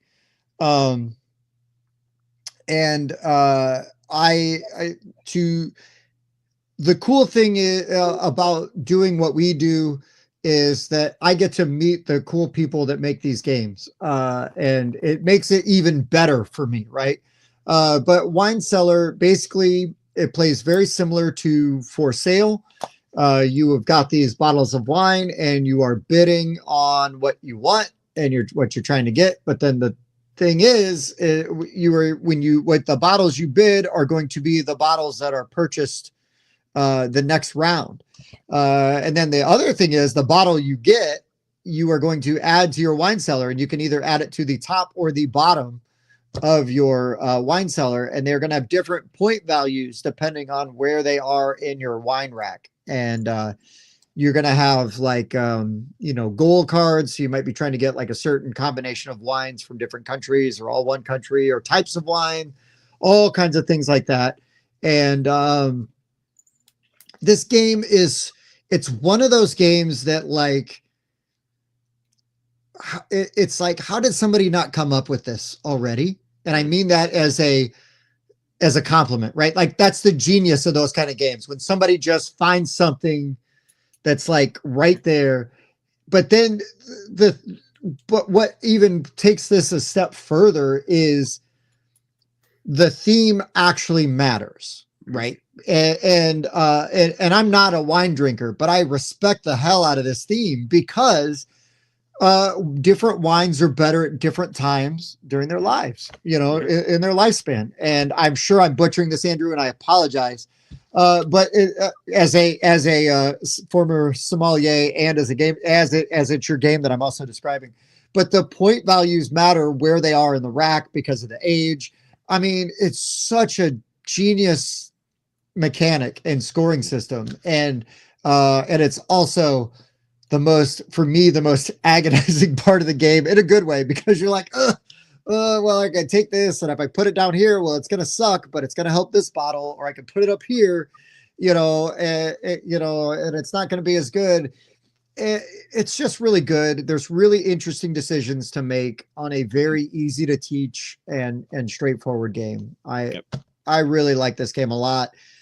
You will hear us talk about it till we're blue in the face next year when that Kickstarter fills. You could probably pre-order from 25th Century Games right now. If you can't, I would just say get on BGG, like go to the Wine Cellar page and subscribe to it and heart it. Or if you're watching this, just reach out in the chat to Andrew. I'll throw him under the bus because I think he's still here, and just be like, "Hey, man, how do I get this game?" And Andrew will tell you how to get your hands on this game next year. But yeah, it's a damn good game, really is. Wait, if you don't know about it yet, wait, because the there's another one coming with that from Andrew that uses that bidding thing. That's just, I love it. I love that mechanism. It's so cool and so unique. I liked it the first time I played it with the prototype that I still have from when Andrew pitched it to us. I still love it. I love the way that you're thinking about what you're putting into the market to maybe be able to get back to, because it fits into what you need. Like that whole push and pull of what's happening is just, it's super good. It's really good. It's really good. It's really smart. Okay, there we go. Late pledge. Get on Kickstarter. Go find it. That was part 25th of Century the Games. 4-pack too. I think there were 4 Yes. games on offer, and Wine Cellar was one of them. And look, I'm sure all those games are amazing. I played Wine Cellar, and I know that one's amazing. And 25th Century Games makes good games. They just do. Yeah, you just talked about Sausage Sizzle. Yeah, we did. Yeah. 100%. Yeah. Yep. So, yeah, support these guys. Show support for these designers, because I know Eric mentioned it earlier. That's how you get rich, is you become a game designer. You quit your job, become a game designer. But seriously, yeah, support these guys, support them, because they're doing good stuff and we need more of it. No, don't sleep on Wine Cellar for sure. I mean, Andrew's a friend, and Chad's a friend, and we're all thankful for being friends in this industry. But Wine Cellar's a good one. Look, if I don't like the game, I just won't talk about it. I may not shit on it because you're my friend, but I won't talk about it. I just won't say anything. Also, Andrew, remind me, we're talking this Wednesday, right? I think I'm going on the Tabletop Submarine podcast. Ooh. I think it's this Wednesday that we're recording. Is that correct? Oh, that game that you're talking about is going to be by 25th Century with Vincent Dutray art. Get the out of here. That's awesome. Which is Wine Cellar too. Wine Cellar's Dutray art too. It is. Gosh, dang it. It's beautiful. It is so beautiful. How is 25th Century getting these like powerhouse artists on these very nice, accessible, like light games? I'm used to like an Ian O'Toole, being on a Lacerda, and I'm glad for it, but recorded Wednesday. All right. I can do my number 2, huh? Yeah, I got to do number 2. All right. Well, this is the one that's going to get me. This is my rule breaker. Okay, let's go.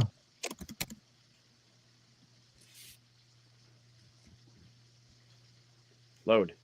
Do your thing. Loading. This one's good.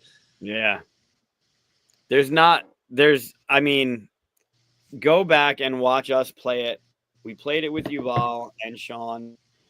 It was a while ago, but it was this year. If you had a chance to look at it, Yuval did have a copy at QSCon. We played it. Talked a bunch. Did you play it at QSCon? Yeah, we did. I've talked a bunch, even live when we were streaming it. Like the more we played the game, the more everything started to make sense for me. And while we were playing it on the stream, I was like, this was just amazing. Everything about it, the thoughtfulness of the littlest things in this game. Like, we're on this planet, there's asteroids coming. We're either getting the hell off this planet or we have to somehow deal with this thing. And even the way that you plan on dealing with the thing makes, I can't find a good picture to show off the 3 different tracks you're trying to do. Oh, there they are. Yeah, they're right up there at the top there. So this, like, it made sense when you've always talking about like everything, like we're planning ahead, we're taking stuff off the planet, and the way the meeples work, you limited resources, you're trying to get things together.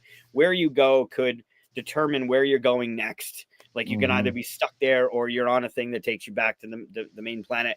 But this, I think, is what pushed it over the edge for me. You got this thing that's coming to impact the planet, and there's these scientists that are trying to figure out, all right, what the hell are we going to do? And the first thing that you're trying to do is just blow it up. Cool. So you want to focus your resources on this laser, and if the laser wins, like, cool, then we blew it up and we saved the planet. Awesome. Then maybe that's not going to work. So then we're going to put more effort into the shields. We're going to try and defend from it, like block it. And I'm like, okay, like this all made sense in the beginning, and we're playing the game. And then like he started talking about it more, and this all makes sense. If we blow it up with the laser and it doesn't work, we took enough of it or chunked it up enough where the shields would work, because now it's not as big as it was. Right. And then if it's still, the shields aren't going to work, then shit, get off the planet. Like that's, so even the thoughtfulness of how this would work in a science fiction, not even in a fiction, like a nonfiction world, you're Right. trying to blow it up, that doesn't work. The shield should take care of it, because maybe we damage it enough or made it small enough where the shields would take it. And if not, then yeah, you should probably evacuate. Like you should leave. And playing the game, like not only were the moments in the game, they all made sense. Like, cool, this makes sense. But then to have that thrown on top of it was like, this is super well thought out. And it's a brilliant game. It's beautiful. It's got that Burnt Island KTB feel to it. Like the art is stellar. It's a beautiful, the components I'm sure are going to be great. Unfortunately, it's not out yet. It will be out next year. I did reach out to Helena to find out what the plan is, and the fulfillment's going to take place, and then it should be available at Gen Con next year. So you're not going to get it later. But that pre-production copy that they had, because we had a prototype earlier in the year of it that we got to play and then do a video for, and then we played the pre-production copy that they had, and which was like one of their early, like, hey, they've got to test it, like, is everything look good, kind of thing. And that copy we saw at QSCon was awesome. And that comet looks so damn good. It's really good. Yeah, that acrylic thing. And you feel the kind of like Sam's Outrun the Bear. Like you feel the impending doom of this thing encroaching on what you're like. The bear is coming to you in that game, and you feel the bear like chasing you down. With this, that comet is inching closer and inching closer, and you're just like, oh my God, what do I do? Yeah. Also, yes. Yeah. I had the pleasure of getting to play a ton of games with Yuval at QSCon. It was super fun. That's the game. Acorn Woodpeckers. I assume you're keeping that name. That's the one we're talking about. But look for that soon. That's the other 25th century one. And I agree. Yuval's amazing. Yeah. And this is great to hear. That means we're doing our job, right? Well, you're doing your job. You got people. Legit. That playthrough, like I love the people behind it. I love the people that are publishing these games, like Sean and Josh and Helena, like that whole team over there. They're doing things right. And I didn't know Yuval, and I don't get anything for this. This game blew me away when I played it. I'm not a big fan of digital games. Like you lose a lot of the oomph behind it. It's very tactile. You don't really feel anything. But playing that game, the decisions same thing with Forges of Ravenshire.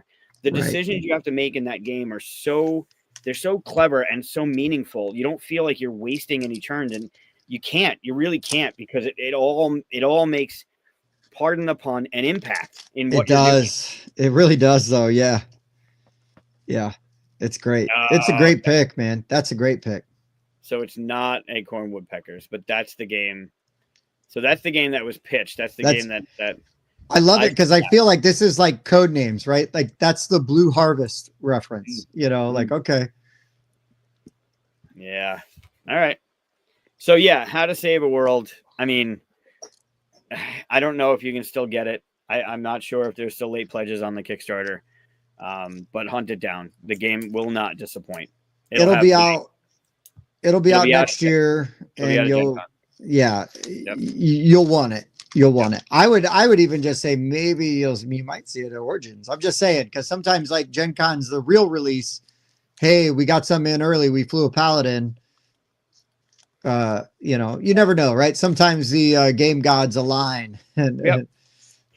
Yeah, depends on shipping and delays and everything. I mean, as we get closer to Origins, I'm sure when we do an Origins preview, if there is the possibility that it'll be there, I will definitely make sure that. Oh my God!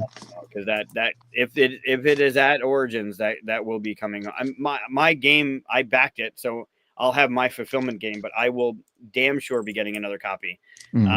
for the library, because that game it's too good. Yeah, it is. It's legit. That game's legit. Really good. All right, that's my number 2. Oh So my let's go gosh. to your number 1. I think I've got to pick one that I did not play at QSCon, which is tough to do. I mean, you don't have to. I know, right? I This feel could like be the top 5 games you played at QSCon. I mean, seriously, dude. Well, I didn't play Sausage Sizzle or at QSCon, so that's good. You know what? I'm gonna go with a new release from Grand Gamers Guild. I think it was a new release this year, and that is The Fog: Escape from Paradise. Oh wow, really? I enjoyed this game. Wow. You sound surprised. Like, did you not like this game, or I didn't see that? I didn't see that happening. I thought, oh, okay, that's great. That's great to know. Yeah, that's fine. I really was. When they put out, like, you know, when you are a member of, like, I guess I'll just say it sounds weird to say, but when you're a member of, like, the media, they'll put out these calls like, hey, you know, we're looking for people, you know, anybody want to cover this, you know, look at this. And immediately I was drawn in by the box art, and which I thought was cool, really cool. I love that art. And then the theme of it is that it's like if you're on the wrong end of Spirit Island. Okay, so in Spirit Island, it's a co-op game, but you're the spirits and you're trying to drive off the settlers off of your island. Well, this is, you're the people, and the fog is encroaching and pushing its way out from the center of the island out to the shore, and it's driving everybody off of the island, and you're trying to escape it. And so you're gonna have like those, like there's the beach and there's like some woods on the side, right, and or some jungle. And so it kind of creates like a choke point. And you are basically going to spend like movement points to try to keep moving your pieces and get them on the boats. And so the different pieces, different types of villagers or characters or islanders, whatever you want to call them. And so they move differently. So you might be able to like hop over somebody or squeeze past somebody, or you just push the pile forward, and different kinds of moves cost different points, but obviously certain kinds of people can like specialize, you know, in the way that they move. And yeah, you're just trying to get them on these boats, and then every turn that fog's moving up, right? And then it's literally like a bar, like a raised up piece, and you just slide it, and if it covers any of your village, any villagers that it covers, right, they've been enveloped by the fog, and they're dead, they're gone. So it's kind of this really fun blend. It reminds me a little bit of like Downfall of Pompeii, but it's this fun blend of like a dark theme and, you know, and mechanic, but at the same time is a really interesting, not like a racing game, but it's kind of a racing game. You know, you got to pick and choose which ones of your pieces that you're moving, because they're all like randomly scattered and spread out through this thing. So you know, do you move your guys that are up in the front and just get them on the boats right away? Well, if you do that, you're leaving the ones in the back, you know, and so you've got to find a way to like move those guys up. Well, maybe there's not a lot of room, you know, so you spend extra movement points to like only move like one or two guys a small amount, or do you take advantage of some of the gaps, you know, that are up ahead? And you know, so just really interesting choices. Super fun game. Again, I really like this. I talked earlier about liking big swings, right? This is like a big swing with like a unique theme and some interesting mechanics. And yeah, I really enjoyed the hell out of this game. It was super fun. Flip 7 was going to be my number 1, but this will be my number 1 instead. But and also Grand Gamers Guild. I really like Grand Gamers Guild. They put out a lot of really good stuff. Mark is a super nice guy, Mark Spector. But they find some really interesting titles to publish and put out. And so this was one that I just haven't heard a ton of people talk about. And so I already am going to talk about it. Like when we at the rundown do our lists of like new to us, best games of 2024. This will obviously be on there. Mm. For us, we usually do it as like a new to me. Like the first time I played it was this year, which is a nice cheat because there's some classic games that we will play that maybe we missed out on, but you should always, in my opinion, for me, I will always want to be able to talk about the games I want to talk about, whether they're new, old, or whatever. And those old games need love too, man, because there's some great ones. I mean, you talk about Tumbling Dice or Sausage Sizzle getting a reprint. I mean, those games need love too. But this game was really good. Kind of came out of nowhere for me, and I really enjoyed it. And Eric, Mark Spector. Yeah, it's hysterical, Mark Spector. It's true that old games need love too, because there's so many more people in the hobby now that might have missed a game from 5 years ago, right? Like 100%. You never know. Then you had a ton of games come out, not a ton, a lot of games came out when the world shut down that didn't really get didn't get their full view. They didn't get their con release. They didn't get the con hype about the game. So there's a lot of games there that like, look at Holy from Floodgate. Like, that game's beautiful. And that game, like, I think it suffered from COVID, from not having like that new con release kind of moment. It is pretty as hell, that game. Yeah, like I said, that's why the great thing about, like, same thing for you guys. I mean, you guys make a list, and I know Chris is a little stricter with his parameters sometimes, but I always just go, look, guys, like, I will explain the criteria for my list, and that's gonna, and sometimes the numbers are arbitrary. Sometimes it's just 5 games that I just want to talk about. I'm breaking them. The past couple lists he's done, they haven't been in an order. They've kind of just been 5 games. Yeah, it's a hard nut to crack. I just, come on, man, live life a little. Live life a little. Agreed. That's all right. Well, what you got for your number 1, and then I'll have some honorable mentions when you're done. All right, this one's climbing on my list. There's so many, but this one, like, I can't wait to play it again. And this is another one that I played recently. I think I played it end of September and immediately played it again. Like, played it 2-player, played it 3-player. Fromage. Have you played this yet? No. Dude, get it. Go and get it. Like, now. Don't wait. I'm writing it down. Fucking fantastic. So it's from R2I. I'm not sure. I should have went back. My computer's running really slow because I'm running Steam, StreamYard, and BGG at the same time. Let me back up a second. This is from R2I, Road to Infamy, and it's Matthew O'Malley and Ben, and even the art's beautiful. I'm looking at that. Yeah. You're basically making cheese. Like, this is your job, is to make cheese. I like this picture. It's got wine in it. Yeah, so that's your farm on the bottom there. That's your little player board, and you got some stuff going on there where the cows are going into their pens to get you bonuses, and you got buildings you can make. And but on your turn, you have 3 workers. You have a soft cheese worker, you have a blue cheese worker, and you have, I forget what the yellow cheese worker is. Basically a white, a blue, and a yellow piece of cheese, and a worker on each of them. And on your turn, you may place up to 2 into the wedge that's in front of you. That wheel that's right there spins. And on your turn, you're playing in the wedge that's in front of you. So it's simultaneous play, which speeds up the game tremendously. And you have 2 options. You can either play them. Can I zoom in? Oh, wow. Yeah, I can. Yeah, there you go. That's Heroes of Arcadia, I think. You can see the dust on the... Okay. So you can either play a worker in this little triangle up here, which is... All 4 of these are resources. You're getting berries, you're getting livestock, you're getting cards, which will give you bonuses, or you're getting buildings. And you can place a worker in one of these 3 squares, obviously unoccupied. Or squares, pie slices.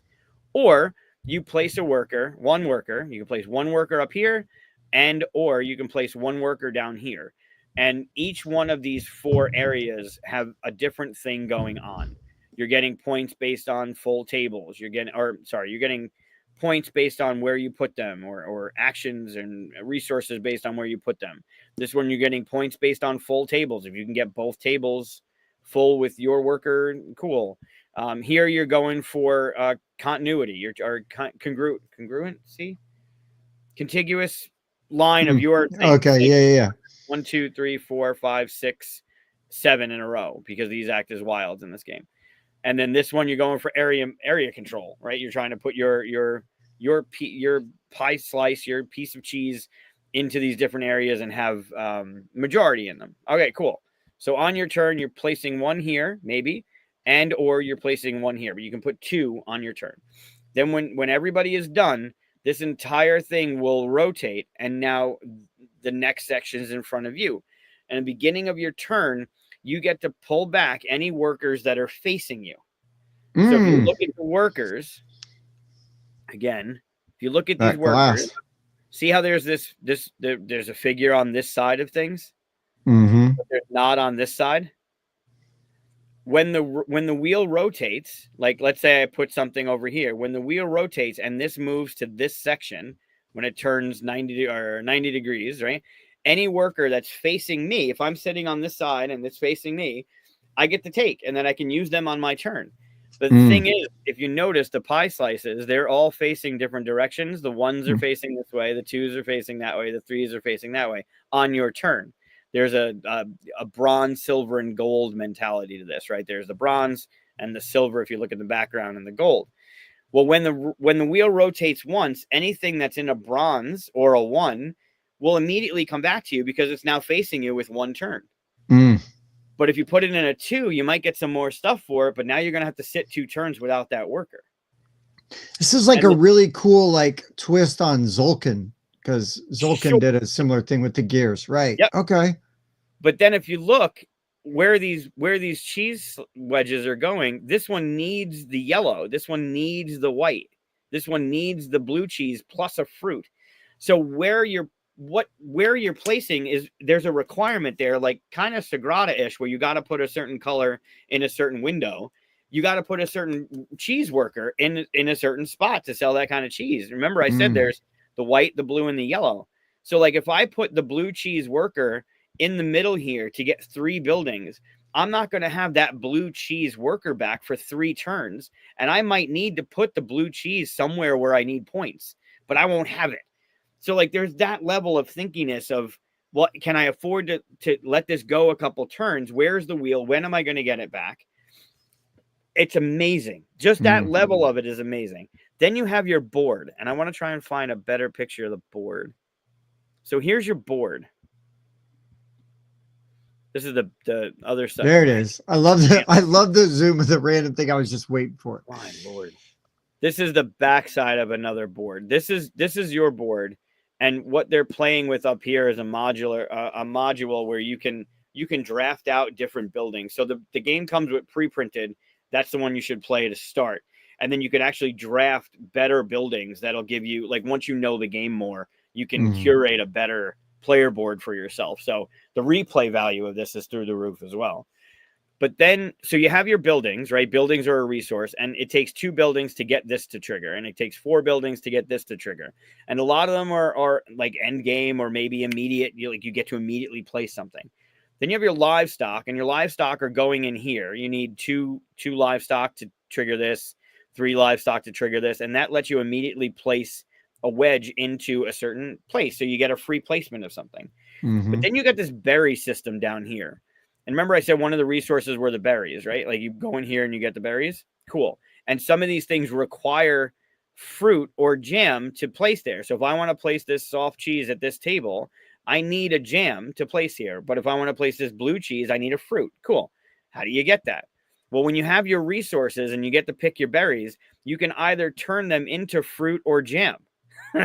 So you literally will take a piece of fruit, a resource from here, and put it in your fruit or put it in your jam. So you have to have the berries here in order to do it. And then when you place the cheese with that requirement, you move the berry to that requirement. So if you need jam, you move it over to the jam. And if you need fruit, you move it over to the fruit.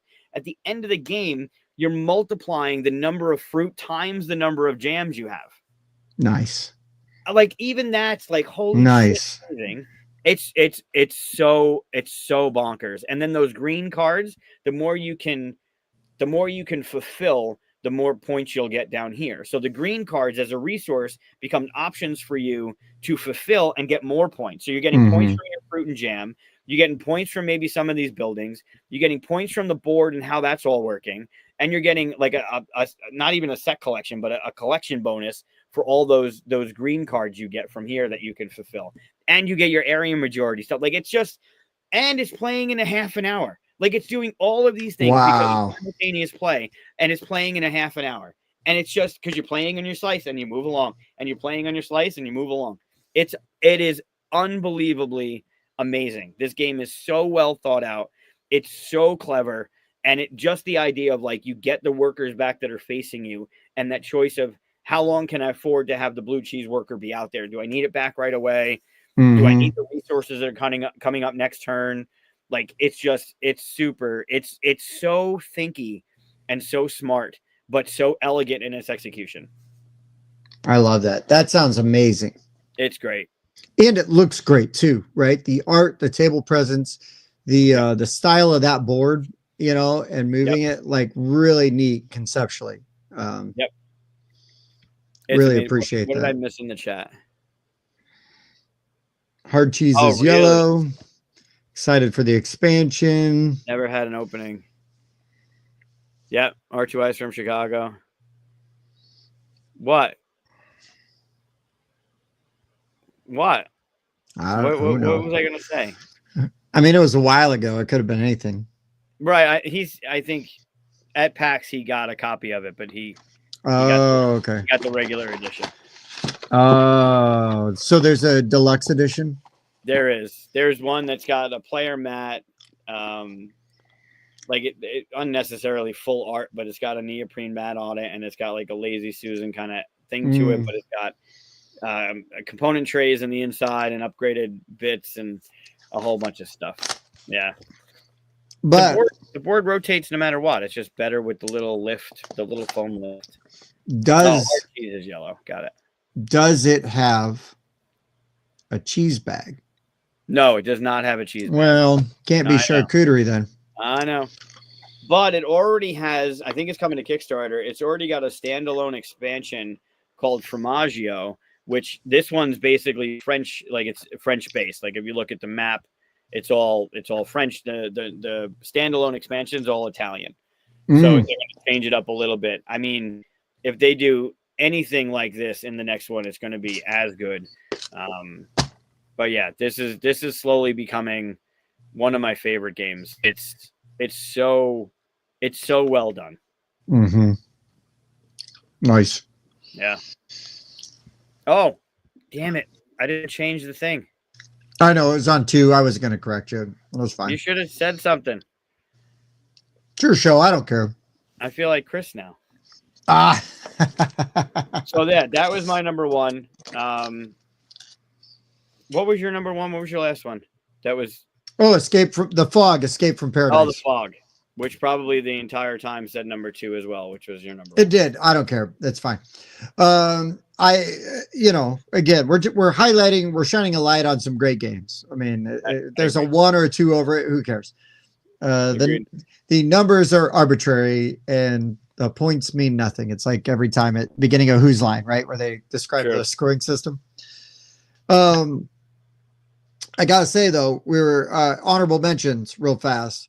Hey, good to see you, Dave. Congrats on getting Soto. He'll know what I mean. That's such bullshit. Over 6 million. It's fucking ridiculous. Also, he can't field for shit, so good luck. Glad you're not better. We need pitching. So do we. As a Cubs fan. Right. What do you have for honorable mentions? I played this twice at QSCon.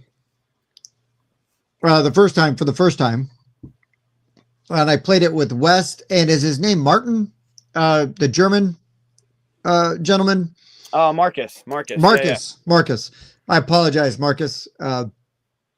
He was a delightful person to get to sit and play games with, and Yep. I'm so glad that I got to do that. I played a ton of games with him, but late at night, him and West and I got roped into it, and I was totally fine that I did. I finally got to play Hansa Teutonica, which I never Oh, played, yeah, yeah.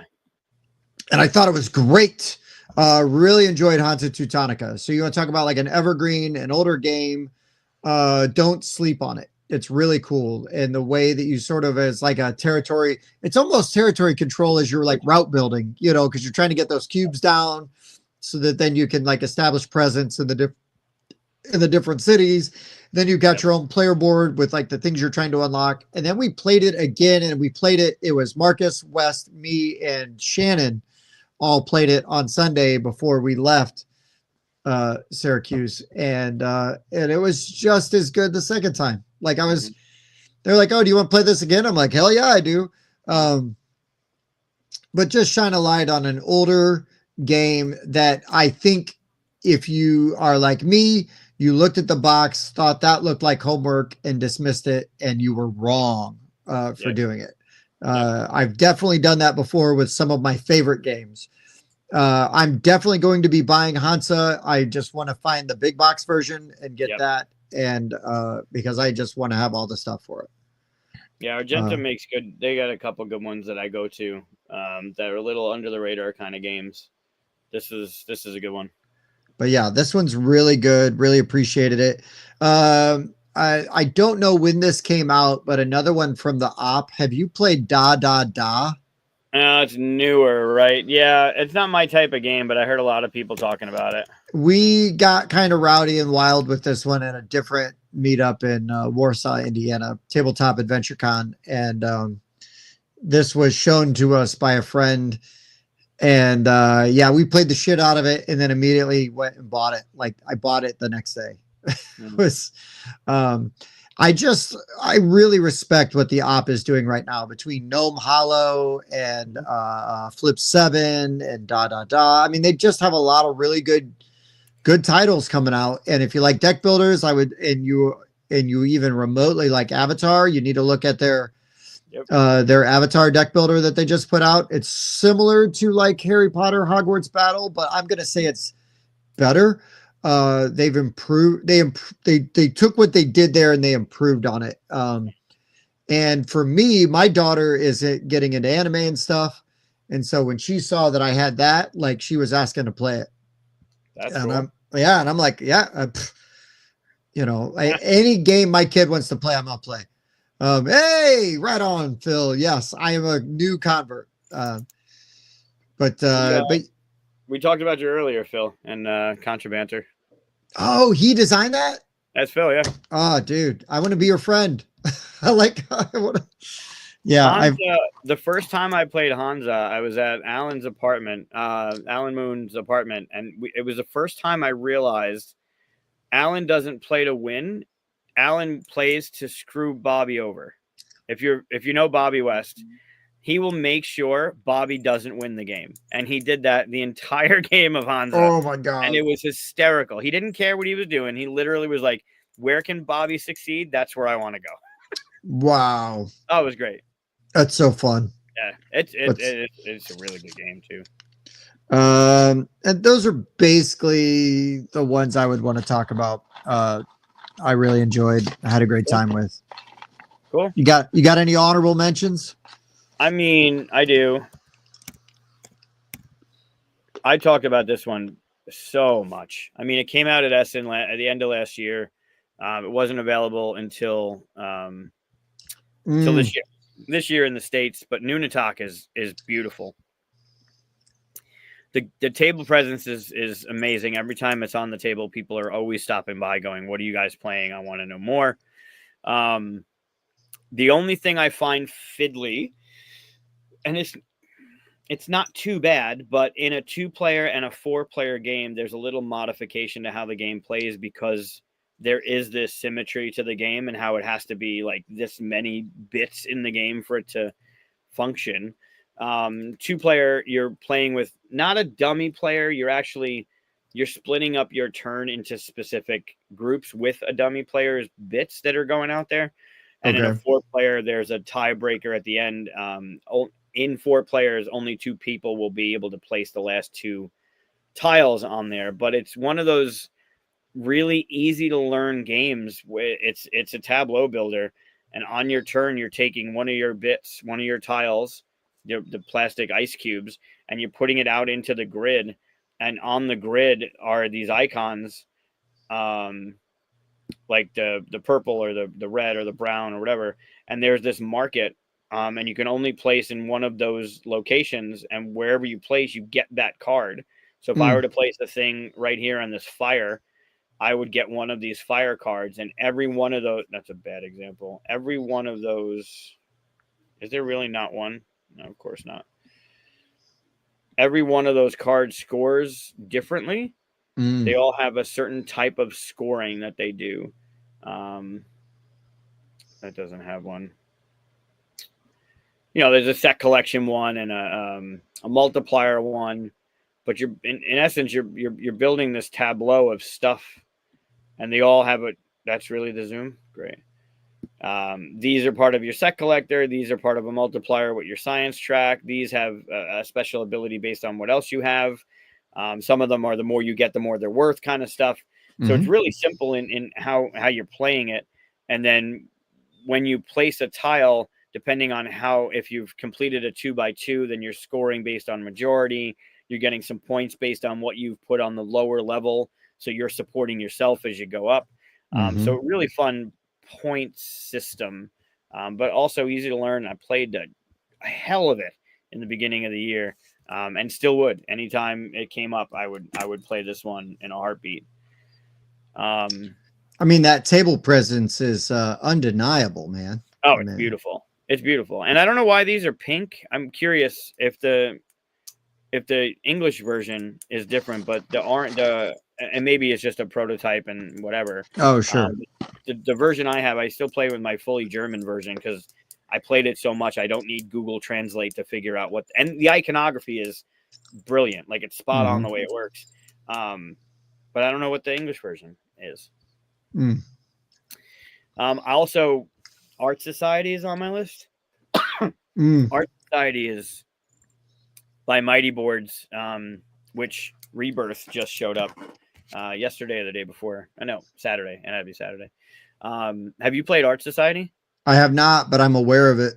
Art Society is pretty. I played it beginning of the year.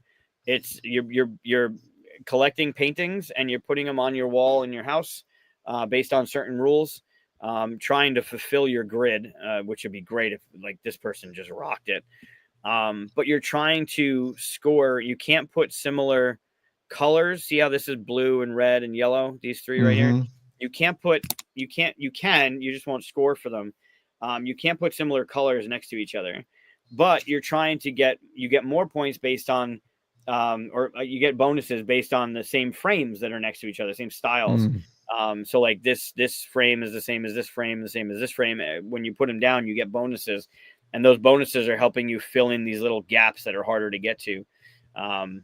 But it's really clever. There's a market on your turn. You get to pick from this really cool box. Also, the inside of this box is felt. It's got a felt feel to it.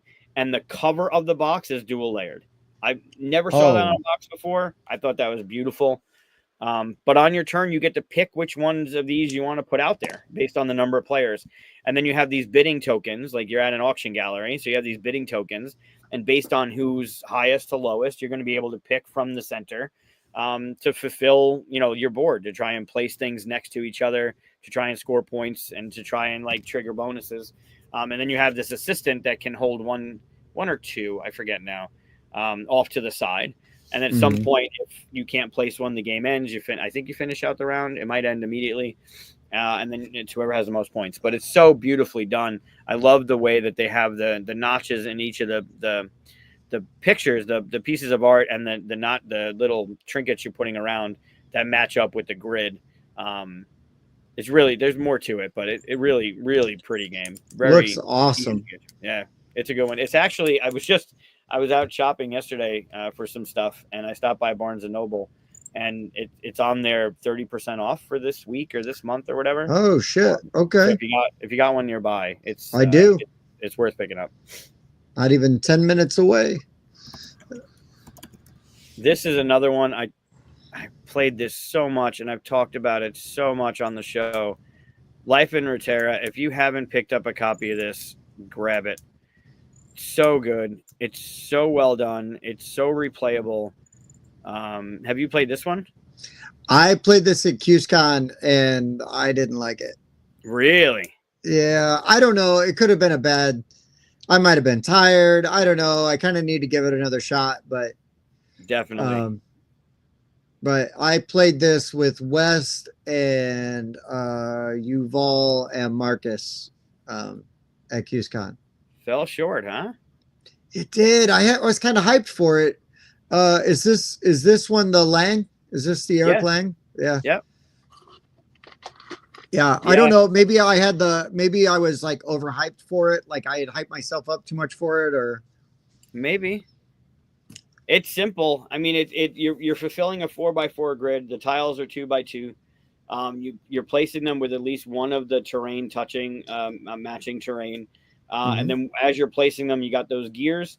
And the gears are either going to become civilians, which will get you points at the end of the game, or you can put matching terrain together with the gears to form a shape, a polyomino, and then take that from the market, put it in there, which are giving you either extra actions or bonus points at the end of the game or something. And there's obviously a limit to how many of them there are in the game. So if they all go out, then you're, shit out of luck. But there's a market that you can pull from on your turn. You're grabbing a tile and placing it into your grid, or you have 3 secret ones. They don't get replenished, but instead of pulling from the market, you can place one of the ones in your hand, which obviously people don't know you have. Maybe people are drafting like the thing that you need or the thing they think you need. But the replay value of these, like you can play the purple side, you can play the orange side, you can play a mix of them. They're just the replay of it, value of it is through the roof too, and they're coming with more expansions soon as well. So this is another one I played a ton of this year. It didn't disappoint anytime I played it. I'm glad you enjoyed it. I think my experience was unique at the table. I think everybody else was having a really good time, and I don't know. We played it later in the day. I think, honestly, if I'm remembering correctly, it was before dinner. Like it was one of the last games before I was like, okay, I got to go get food. And I'm fully aware that those kind of things can color my opinion, right, of a game. Interesting. Sometimes where it's like, man, I just need to get through this game so I can go eat. You were hangry. I was a little hangry. We might have even played a game that I'm surprised wasn't on your list, Xylatar, right before this. I know you I know you got feelings about that game. I won the game and I didn't even play. Like I started and I walked away and was teaching another game and they played for me and I won. That's how good it is. I got 2 more. Have you played Cities yet? I don't think so. Oh, this is another one of those DeVere, like every time they put out a game, it's just I know it's going to be good. There's no second guessing of am I getting this game, because they've just been so good. But this is super sleek. You're building out your own thing over here. Cool. You're trying to build these stacks of things next to things or away from things or certain levels. Like there's all these requirements and how your city is going to be built. But on your turn, there's these 4 rows. I don't know. I guess they're rows. No, don't go to the next page. There's these. Come on. I just want to. There you go. Nope. I guess that's as far over as I can go. Cool. There's these 4 rows of things, right? There's these cards that are up here, which look like these little tablets that are giving you like rules for your city, how high things should be, what colors they need to be, what's next to what. Then there's this other row, which are these tiles, which you're putting into your grid. Then there's this other row, which are like features of your city, which these are statues or boats or whatever. And then down here are the buildings, like the little pieces of buildings that you can put into your city. But the thing is, and this is a Phil Walker Harding as well. Yeah, he's a the great designer. You can only place one of your meeples in only one in each row. So once this orange player placed here, they can't go and get another thing in that row. Once the orange player placed here, they can't get another thing in that row. So you're only going. So there's a little bit of, well, do I take it now? Does anybody else need it? Can I get the thing that I really want and not chance it? Or is somebody going to take the shit from me? So I have to go and get it right now. Mm-hmm. And then there's cities, like actual cities that you're playing in that have other like first two kind of bonuses. It's super, super fun and thinky, but not long and not hard to teach. Yeah. It's simple in its execution, but a lot of stuff going on. Like, do I want to get features for my thing now? Can I wait on it? Is somebody else going to take it? Then there's a little bit of a wild card at the end where you don't know what you're getting. Like it can be a blind pull or these are face down cards. Like there's a lot to this game. It's really, really clever. Yeah, that looks like one of those games. It just packs a lot of punch and like not a huge. Nope. No, it's a good. It's like it's not. It's got as much as Red Cathedral, but it's a square box, not that like that size, but square. Yeah. And if you don't know Steve Finn, he's Dr. Finn Games. Oh, right on. Yeah. So it's him and Phil, and it's like another one of those absolutely get it, play it, you'll like it kind of games. That's awesome. I'm and then definitely gonna look that up. The only other one that was C's. The only other one. So this one's a weird one. This one came out in the UK in 2020, but it just hit North America this year. It's by Cosmos. Nope, not Zero, you jackass. And it's called Dodo. Have you played this one? No. So on the preview show before PAX, I actually played the video because it's worth it to see. So if you want to go back and look at it there, but it's a memory game, and the idea is there's this dodo on the top of this mountain protecting the last dodo egg. So there's the dodo, and it right now the egg is down here, but in the nest is the dodo egg, and when everyone's ready, the dodo unfortunately like peeks over the mountain because it's distracted, and the egg then falls onto this part of the cliff. Mm-hmm. And the way the egg moves, there's like this gel inside and like a ball bearing or something. And the egg will slowly move itself down the cliff, down this ramp. And the game starts with only this cliff built. You have to build the rest of the cliff that goes around this thing, the ledges. And then at the end, build the raft to save the egg. Simple. I can dig it. Yeah. It's not hard. But you do that by rolling a die. You roll this die over here. Nice. I don't know what they're drinking. You roll this die, and notice all these chips are face down, yeah? Mm-hmm. You roll this die, and the die will show you an icon, some sort of symbol. And on these discs are those symbols. You just, on your turn, roll the die, flip over a token. If it matches, cool. You get to put it on the next grid, the next ledge, depending on if you're playing easy or hard, if you're playing or normal and hard. If you're playing normal, you're not using the skulls. If you're playing hard, you're using the skulls. So the next part of this mountain needs 2 of those discs to build. Cool. We got to find 2 of those things. So this person, I think that's a hammer. So you got to flip over one of these tokens. If it's a hammer, cool. You put it on the next ledge. If not, you flip it back over and the next person rolls the die. So like, can you remember what you just flipped over? Can you remember what the person to the right of you just flipped over? Like, and then you get all the way down to the end. And if you're playing normal or hard, you got to do that 4 or 6 times to build a raft. And you're doing this while this egg is slowly moving itself down the cliff. So you got to be fast, right? Like roll the die, pick a thing, pass the dice. You don't want to wait, that's for sure. Yeah. But like the way that it moves, it's super slow, but it's not like it. You feel the pressure of this thing like moving on you, and the need to like do the memory thing really quickly. Mm-hmm. Really, really, it's just cute. It's playable 7 and up. I'm sure Luke will be playing it soon. Like the memory aspect of it might be a little bit like tricky for him now, but he plays like old school memory. I got Toy Story and he's playing memory with that. So really colorful, really cute and unique. Like I haven't seen anything that uses like obviously memory, but having this pressure of this thing going to fall off the ledge if you don't get the next one there. Yeah, I can dig it. I like that. That's very cool. Yeah. Yeah. So I picked that up at PAX too, because that was the first time I had seen it, and that was on my must get list. So, and we played it at the it's a memory game. Like you're rolling a die, and flipping a thing. If it matches, cool. If not, flip it back over. But it's clever and it's unique.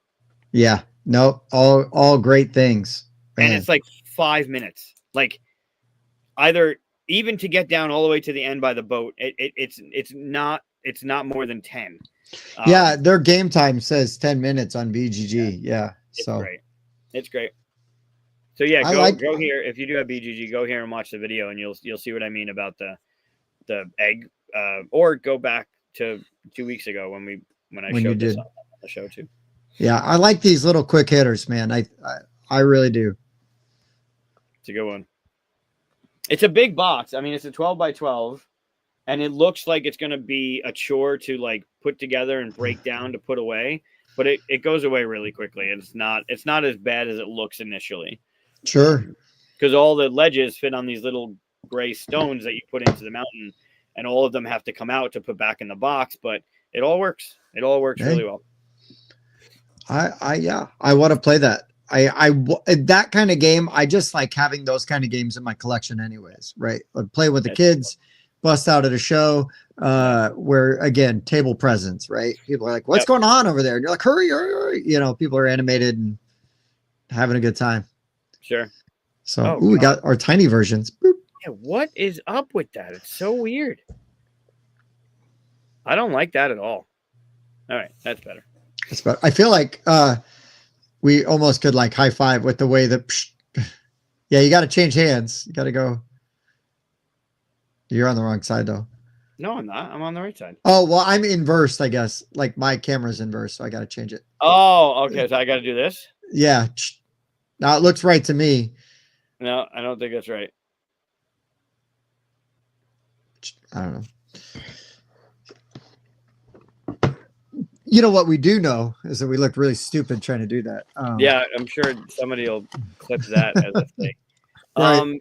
Yeah, so the egg, it comes down at the same speed but it's not, you can't plan it because sometimes when it hits it like skips a little, like it slides because it's just there's no grip on the thing and the cardboard. But when it twitches, it's like this gel that's settling, and as it settles, the gravity, and it's on this angle, so the gravity is just taking it at this speed. It's not fast. It's not like all of a sudden one game is just going to fly down the hill. Like it does take a minute, but it's unpredictable and it's just different. Like go watch the video and it's cool. What do you mean Tim was right? Like I got to do this. Is my camera backwards? Yeah, maybe, or mine. I think mine is, but wow, that's weird. All right. Yeah. But interesting. All right. Well, that was my list. That was fun. Yeah, this was good, man. This was fun. It's good to be on. Force Shuffle is a good one too. Oh yeah, I did play Force Shuffle. I played that at IndyCon in Indianapolis this year. That's a good one. Times. I love the multi-use, like the 4-way use cards. Controversial statement. I enjoyed that more than I enjoyed games like Earth, which I know is very popular. Yeah. But yeah, I thought Force Shuffle was cool. Yeah, and they have the expansion for it too. Yeah, my sister is she's a big fan of Force Shuffle. She taught us. We played with her. Yeah, it's a good one. That's a good one. Cool. But yeah, man, thanks for having me. This was super fun. I'm always glad to be here. Thanks for coming on. Yeah, do the like and subscribe thing. And as always, I appreciate you for being you and being on here. I do want to ask you a question, and this might people might leave after this question because they know what's That's about to fair. come. Uh-oh. Have you watched Skeleton Crew? First episode. Only the first episode. Only the first episode. All right. Because I want to watch it with my kids. Okay. I watched first one to try to decide, like, will I watch this just with myself? But I think my son will enjoy it. Okay. So far, because I was very nervous about all the kid actors. First episode, it feels like Goonies meets Star Wars, and I'm enjoying Okay. it. So, yeah, that's where I'm Hey, at. Kabuki. That's hey, Kabuki, what's up, man? Yeah, watch it. Watch more of it. But I'm excited to see Jude Law. I think we already have in like the opening, but he's maybe has a mask on. But right. I mean, I've seen enough stuff. I'm not an idiot, you know. But I mean, I am, but for completely different things. Yeah, he's in all the promotional material, so you know he's going to show up at some point in time. He is in the show. That is for certain. But I think I really like the idea behind it, and I'm looking forward to more Star Wars material that explores other parts of the Star Wars universe that isn't just dark side, Empire, you know, light side, you know, Galactic Republic, you know, just to see, even if it's only for that first episode, just those little slices of life I really like. You know, I like those kind of things. They're doing a good job. I like it. I like that it's after Return, like during the Mando stuff. Like it's in a fun period. There's a lot of talk of past stuff. Like it's good. It's good. I did not love the Acolyte for a bunch of reasons. I think for different reasons than like all the normal like people that just want to hate anything new Star Wars. But I will still watch everything Star Wars that comes out start to finish. Yeah. The crazy thing to me is that it looks like that the Skeleton Crew just made the holiday special canon. It did. Which is super crazy. And I kind of will always love it just for that. Yep. Yeah, they're doing a good job. It hasn't disappointed. I think you'll enjoy it. I'm glad it exists. I liked the first episode enough that I was like, okay, I want to watch this with my son, because he would watch most of The Mandalorian with me. You know, he was there for Grogu, you know. Yeah. So when Grogu is in the, you know, IG-11, you know, like assassin droid, you know, no, yes. Like that was like his favorite thing for like a month, right? Like, Dad, can we watch? And he just wanted to watch that part. And then like, you know, it'd be like, oh, hey man, you know, like, do you want mac and cheese for dinner? And he'd be like, yes. You know, oh, do you want some, you know, chicken nuggets? No. That's awesome. You know, so it's like stuff like that, right? And so I'll take those moments where I can get them. And so if we watch a few and he kind of falls off, I will just then watch the rest by myself. Right. But I kind of like watching. Sometimes I like to watch it first and then watch him watch it. You know, as a dad, you know, see his eyes light up when like something crazy happens, and you're like, yeah. That's good. That's fun. They did a good job. I mean, I agree. This is also going to happen for sure.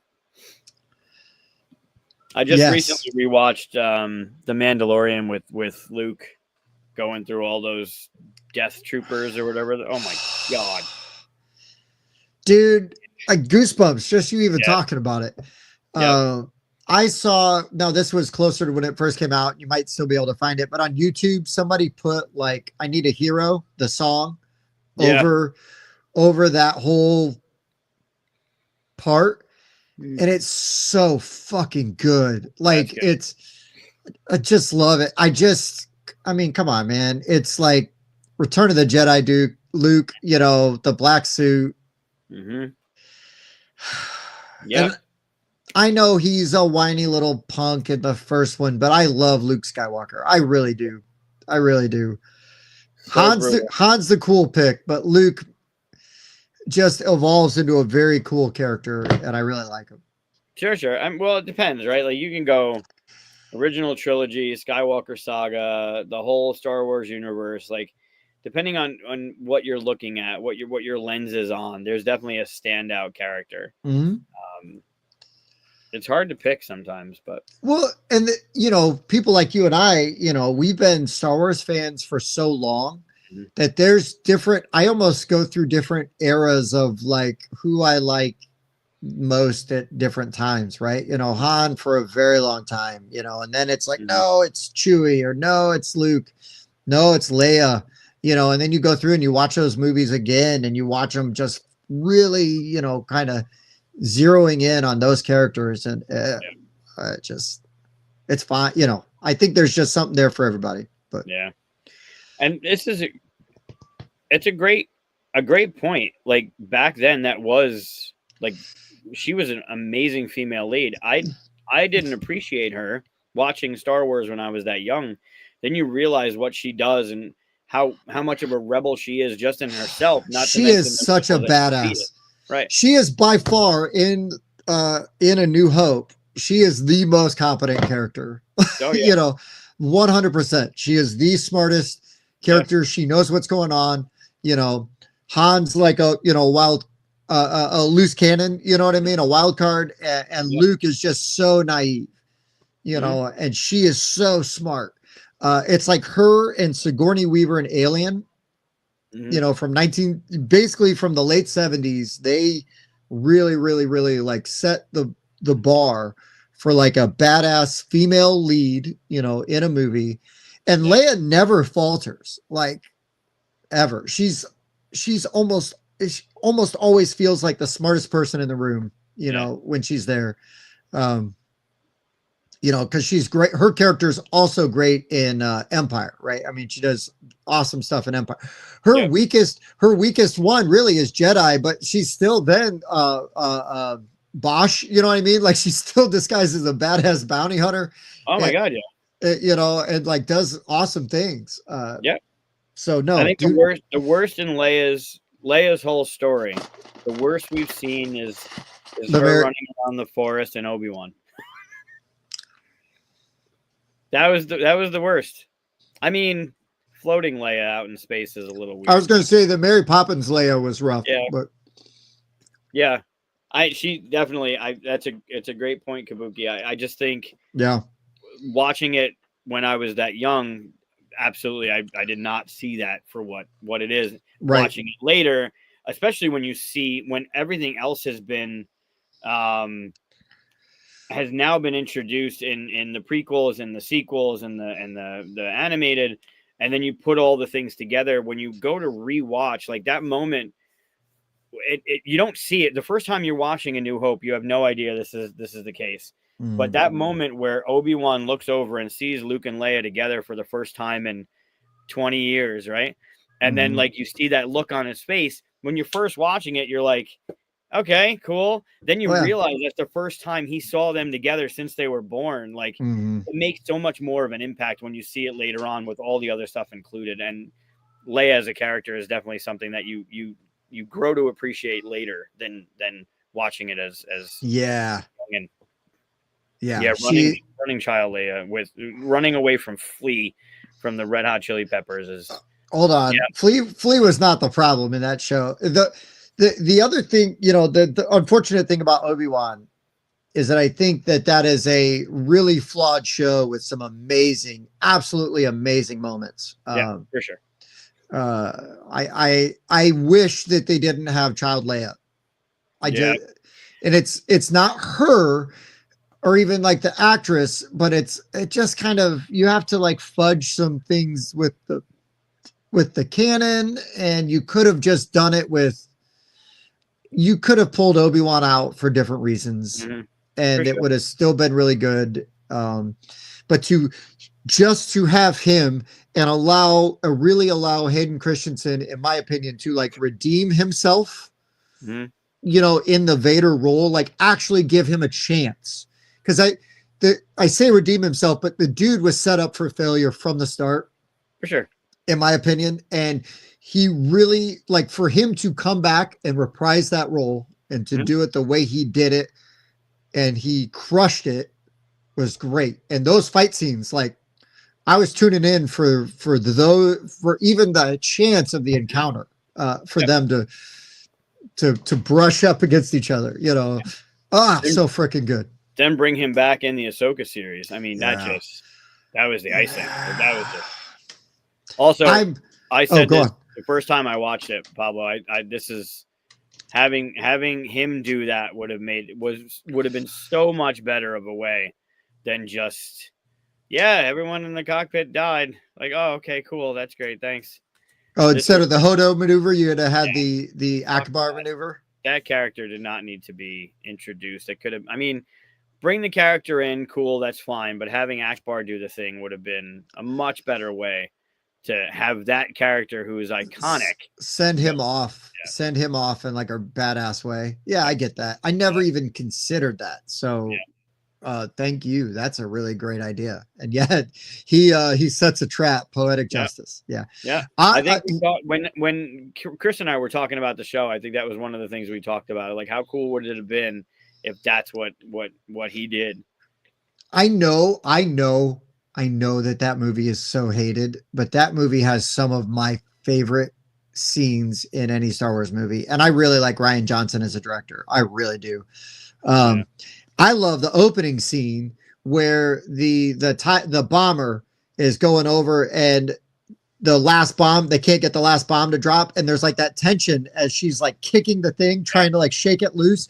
Like, that stuff looks so good. That throne room fight, I wish they would have done more with Snoke, but that throne room fight is so freaking good.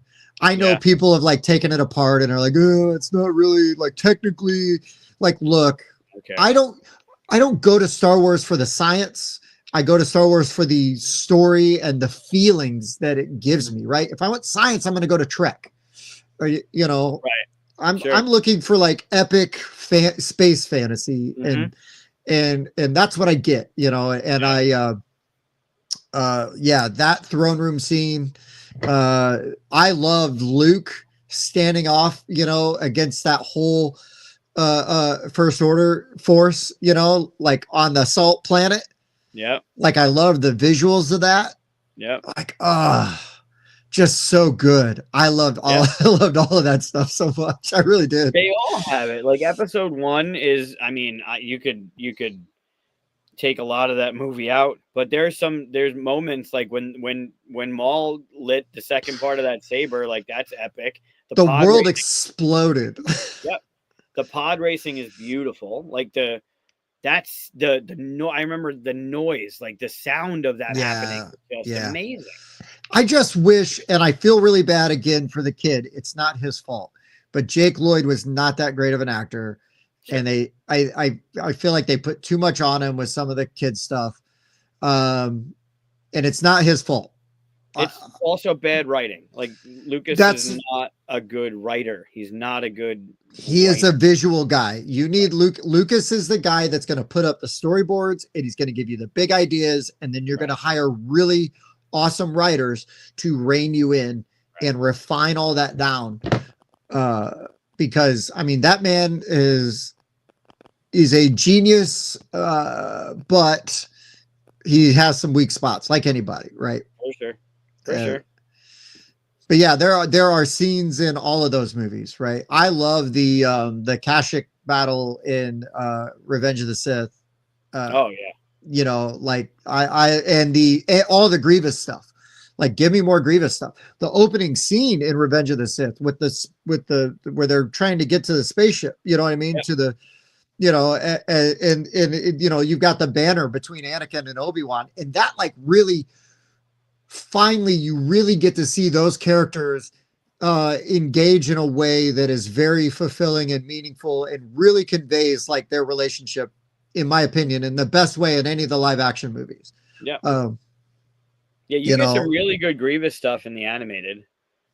Like wow, what a they don't cool do character. Grievous justice. Justice had Grievous has a killer backstory. That's not. I mean, it's really not approached in the movies. He's Not just at this all. weird dude that. Well, Okay. and I will they managed to pull off a rare thing where like Maul, when he lights that second lightsaber and you're like, oh shit, right? Mm-hmm. Well, when Grievous doesn't light just like one lightsaber, Oh, when his arm separates. yeah, Yeah. you Yep. know, and it's like, what? And it was Yep. just like the Maul thing, right? It's a very similar moment, Yeah. but and then you just have Ewan McGregor peak Ewan McGregor as Obi-Wan. Like I just love how charming and suave he was. Yeah. It's so good. He So good. the majority of my Star Wars life, Obi-Wan was my favorite character. I loved Obi-Wan when it was just Alec Guinness. Yeah. But Yeah. then you realize when you start seeing the entire picture, you see that Obi-Wan is kind of part of the problem. He is, but I love Like him. great general, great fighter, like an amazing master, but man, his belittling of Anakin and then the manipulation from Palpatine's side, like that's the whole, it works really well, obviously, but man, you start to hate Obi-Wan after a while. You're like, fuck, he fucked it up. He's a dick. But do you think, and this is all speculation, it would Qui-Gon have been able to protect Anakin from Palpatine better?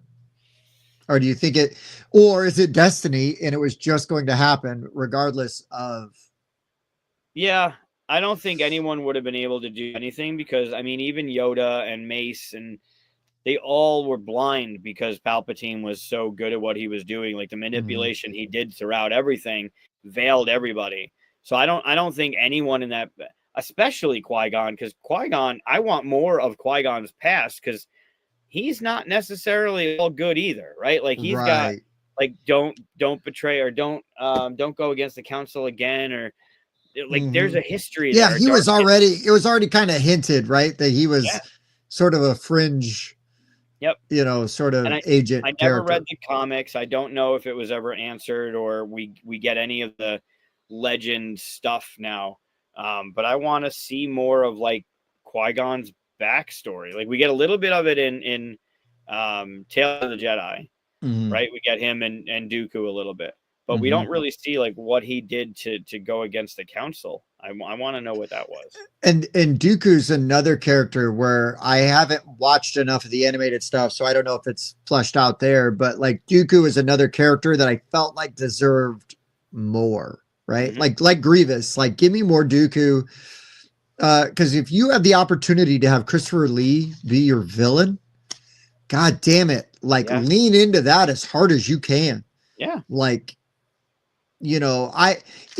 hindsight being 2020 and everything, I mean, it almost would have been even more interesting if you were setting up Christopher Lee as this major arch villain through the first three movies, and then turns out it actually is, spoiler alert, it's Palpatine.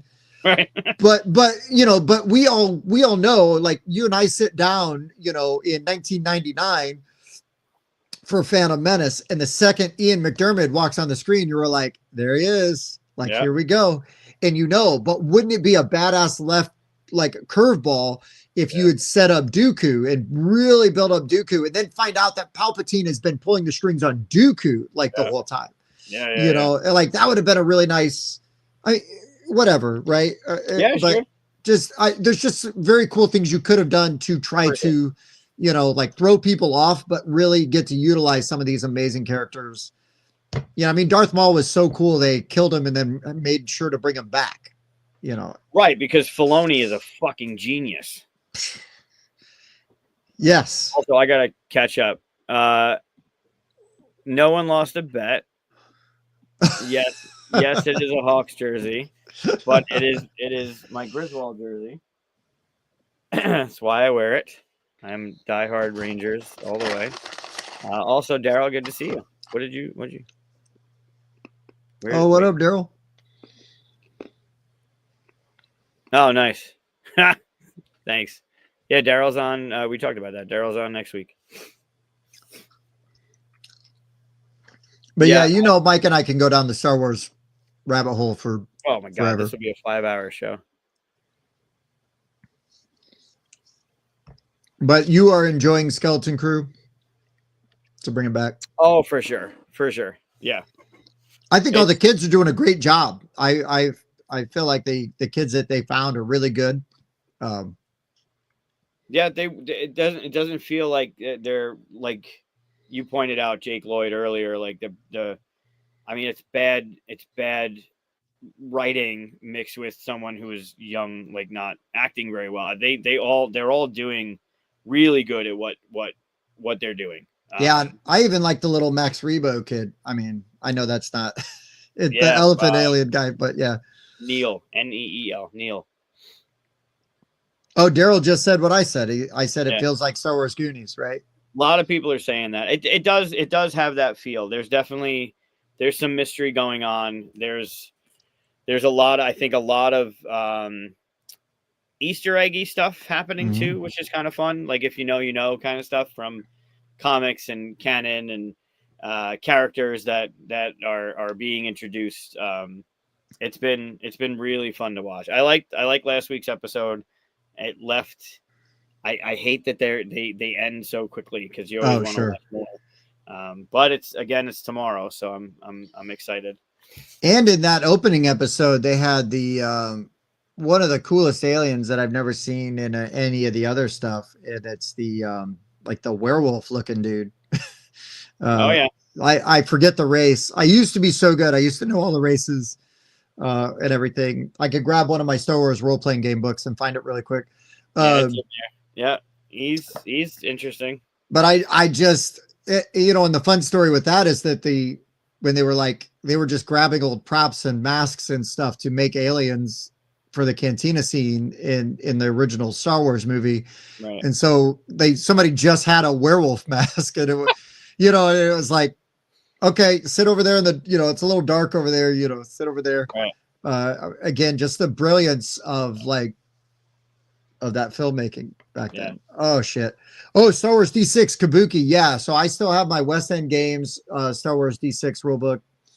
I got a couple of source books, and then there's I have almost everything for the Saga edition Star Wars role-playing game. There's been 2 newer ones since then that I have not spent any money on, but I kind of got out of role-playing games and then got into board games. But my daughter just got into D&D, so now I'm starting to get back into some of the RPG stuff. That's fun. Yeah, she joined the Dungeons and Dragons club at her middle school. She's like, Dad, I'm gonna try this out. I'm like, okay, well, hold up. Let me get you some good dice, and we're gonna play a little bit before you go, because I cannot, as a gamer, send my child, into this unprepared. Mm-hmm. So we've been messing around with that a bit, and it's fun. And then if she ever wants to get out of the D&D world and try anything else, I got so many books. Like I said, I'll run any of them old Star Wars books, those rule sets all day. Yeah. Let's go. What's Secret Level? Oh, I haven't yet. It's on Amazon Prime, I think. And it's like an animated show.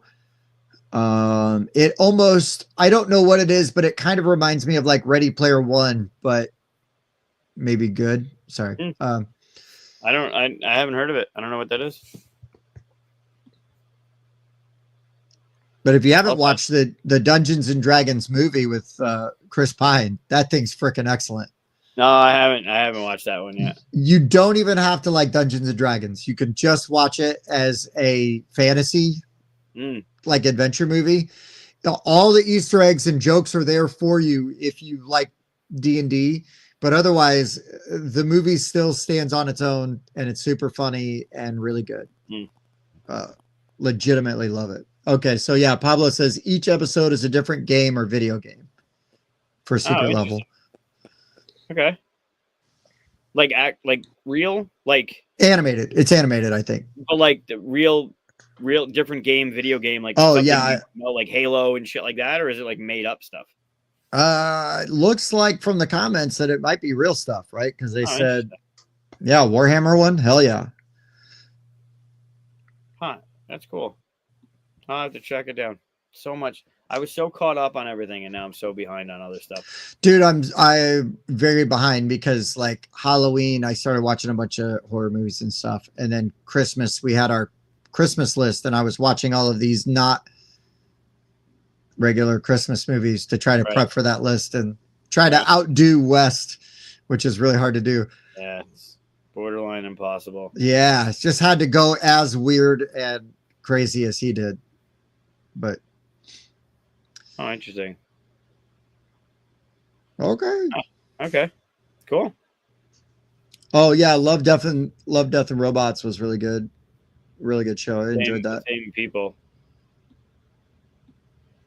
Yeah, that's good stuff. I'll have to check it out.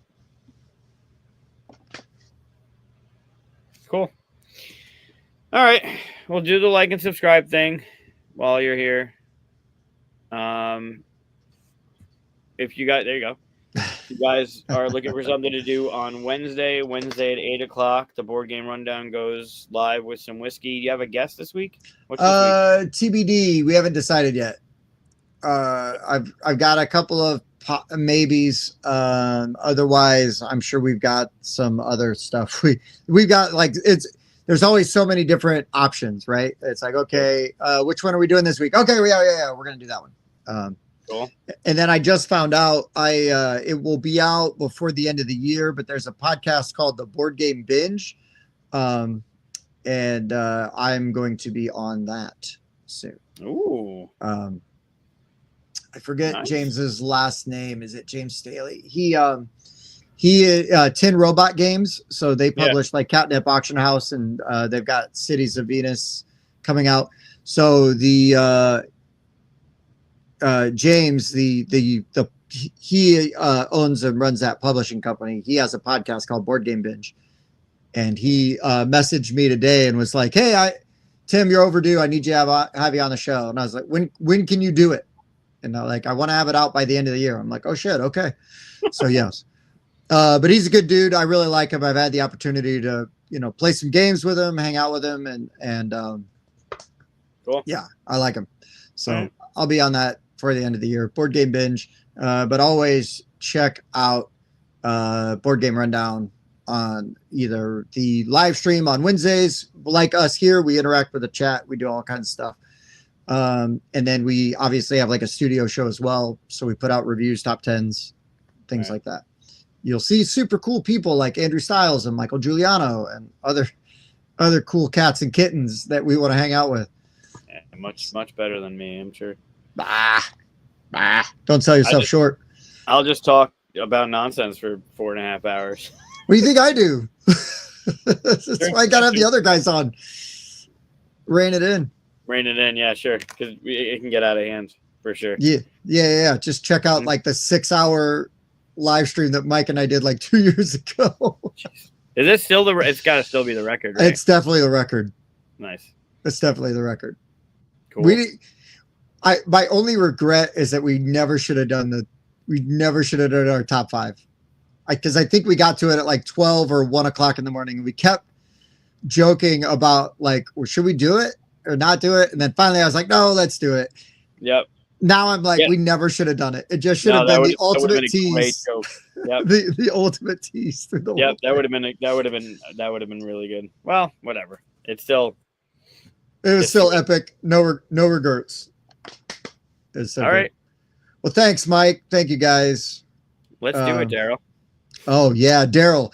Listen, I could have talked to Daryl for forever. I felt really bad because he's like, I gotta go. I'm just kidding. He was fine. But no, we can get going. I mean, we definitely.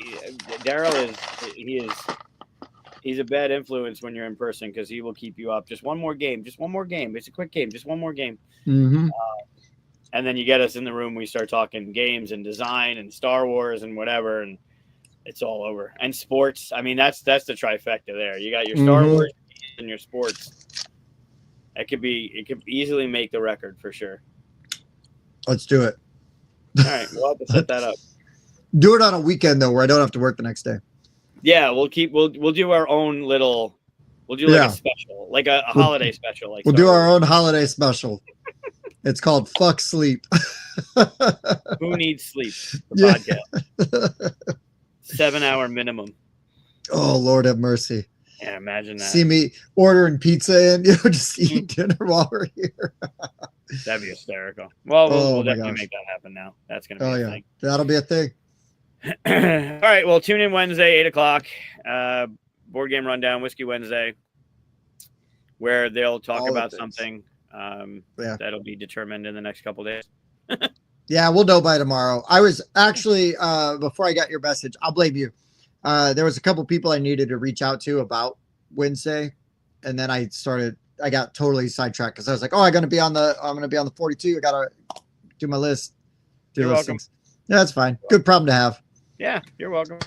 Well, I mean, if anything happens on Wednesday, just reach out. I got the podcast with Andrew and Josh for the Tabletop Submarine at 5, I think we said. So I'm if you need somebody, I'm around. Well, I could cash in that bullpen card, right? So yeah. There you go.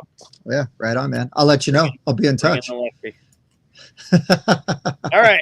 Well, thanks everyone for tuning in for 3 hours. Appreciate you staying here and asking your questions and interacting. Daryl, great to see you, and I'll see you next week on the show. If I don't talk to you sooner. Tim, always a pleasure. Thanks again for being here. Dude, happy to do it. Any excuse to hang out with you guys is a good one. Appreciate it. All right, now I got to end the stream, and I don't know if I have to do anything special for this one, but we'll see what happens when I click the button. Be good, Peace everybody. and love. Stay in the studio, and the outro is finishing playing the broadcast minute. Oh, okay. So you just play the outro and end the stream at the same time. There you go. Look at that. Everybody gets the inside baseball. Not bad.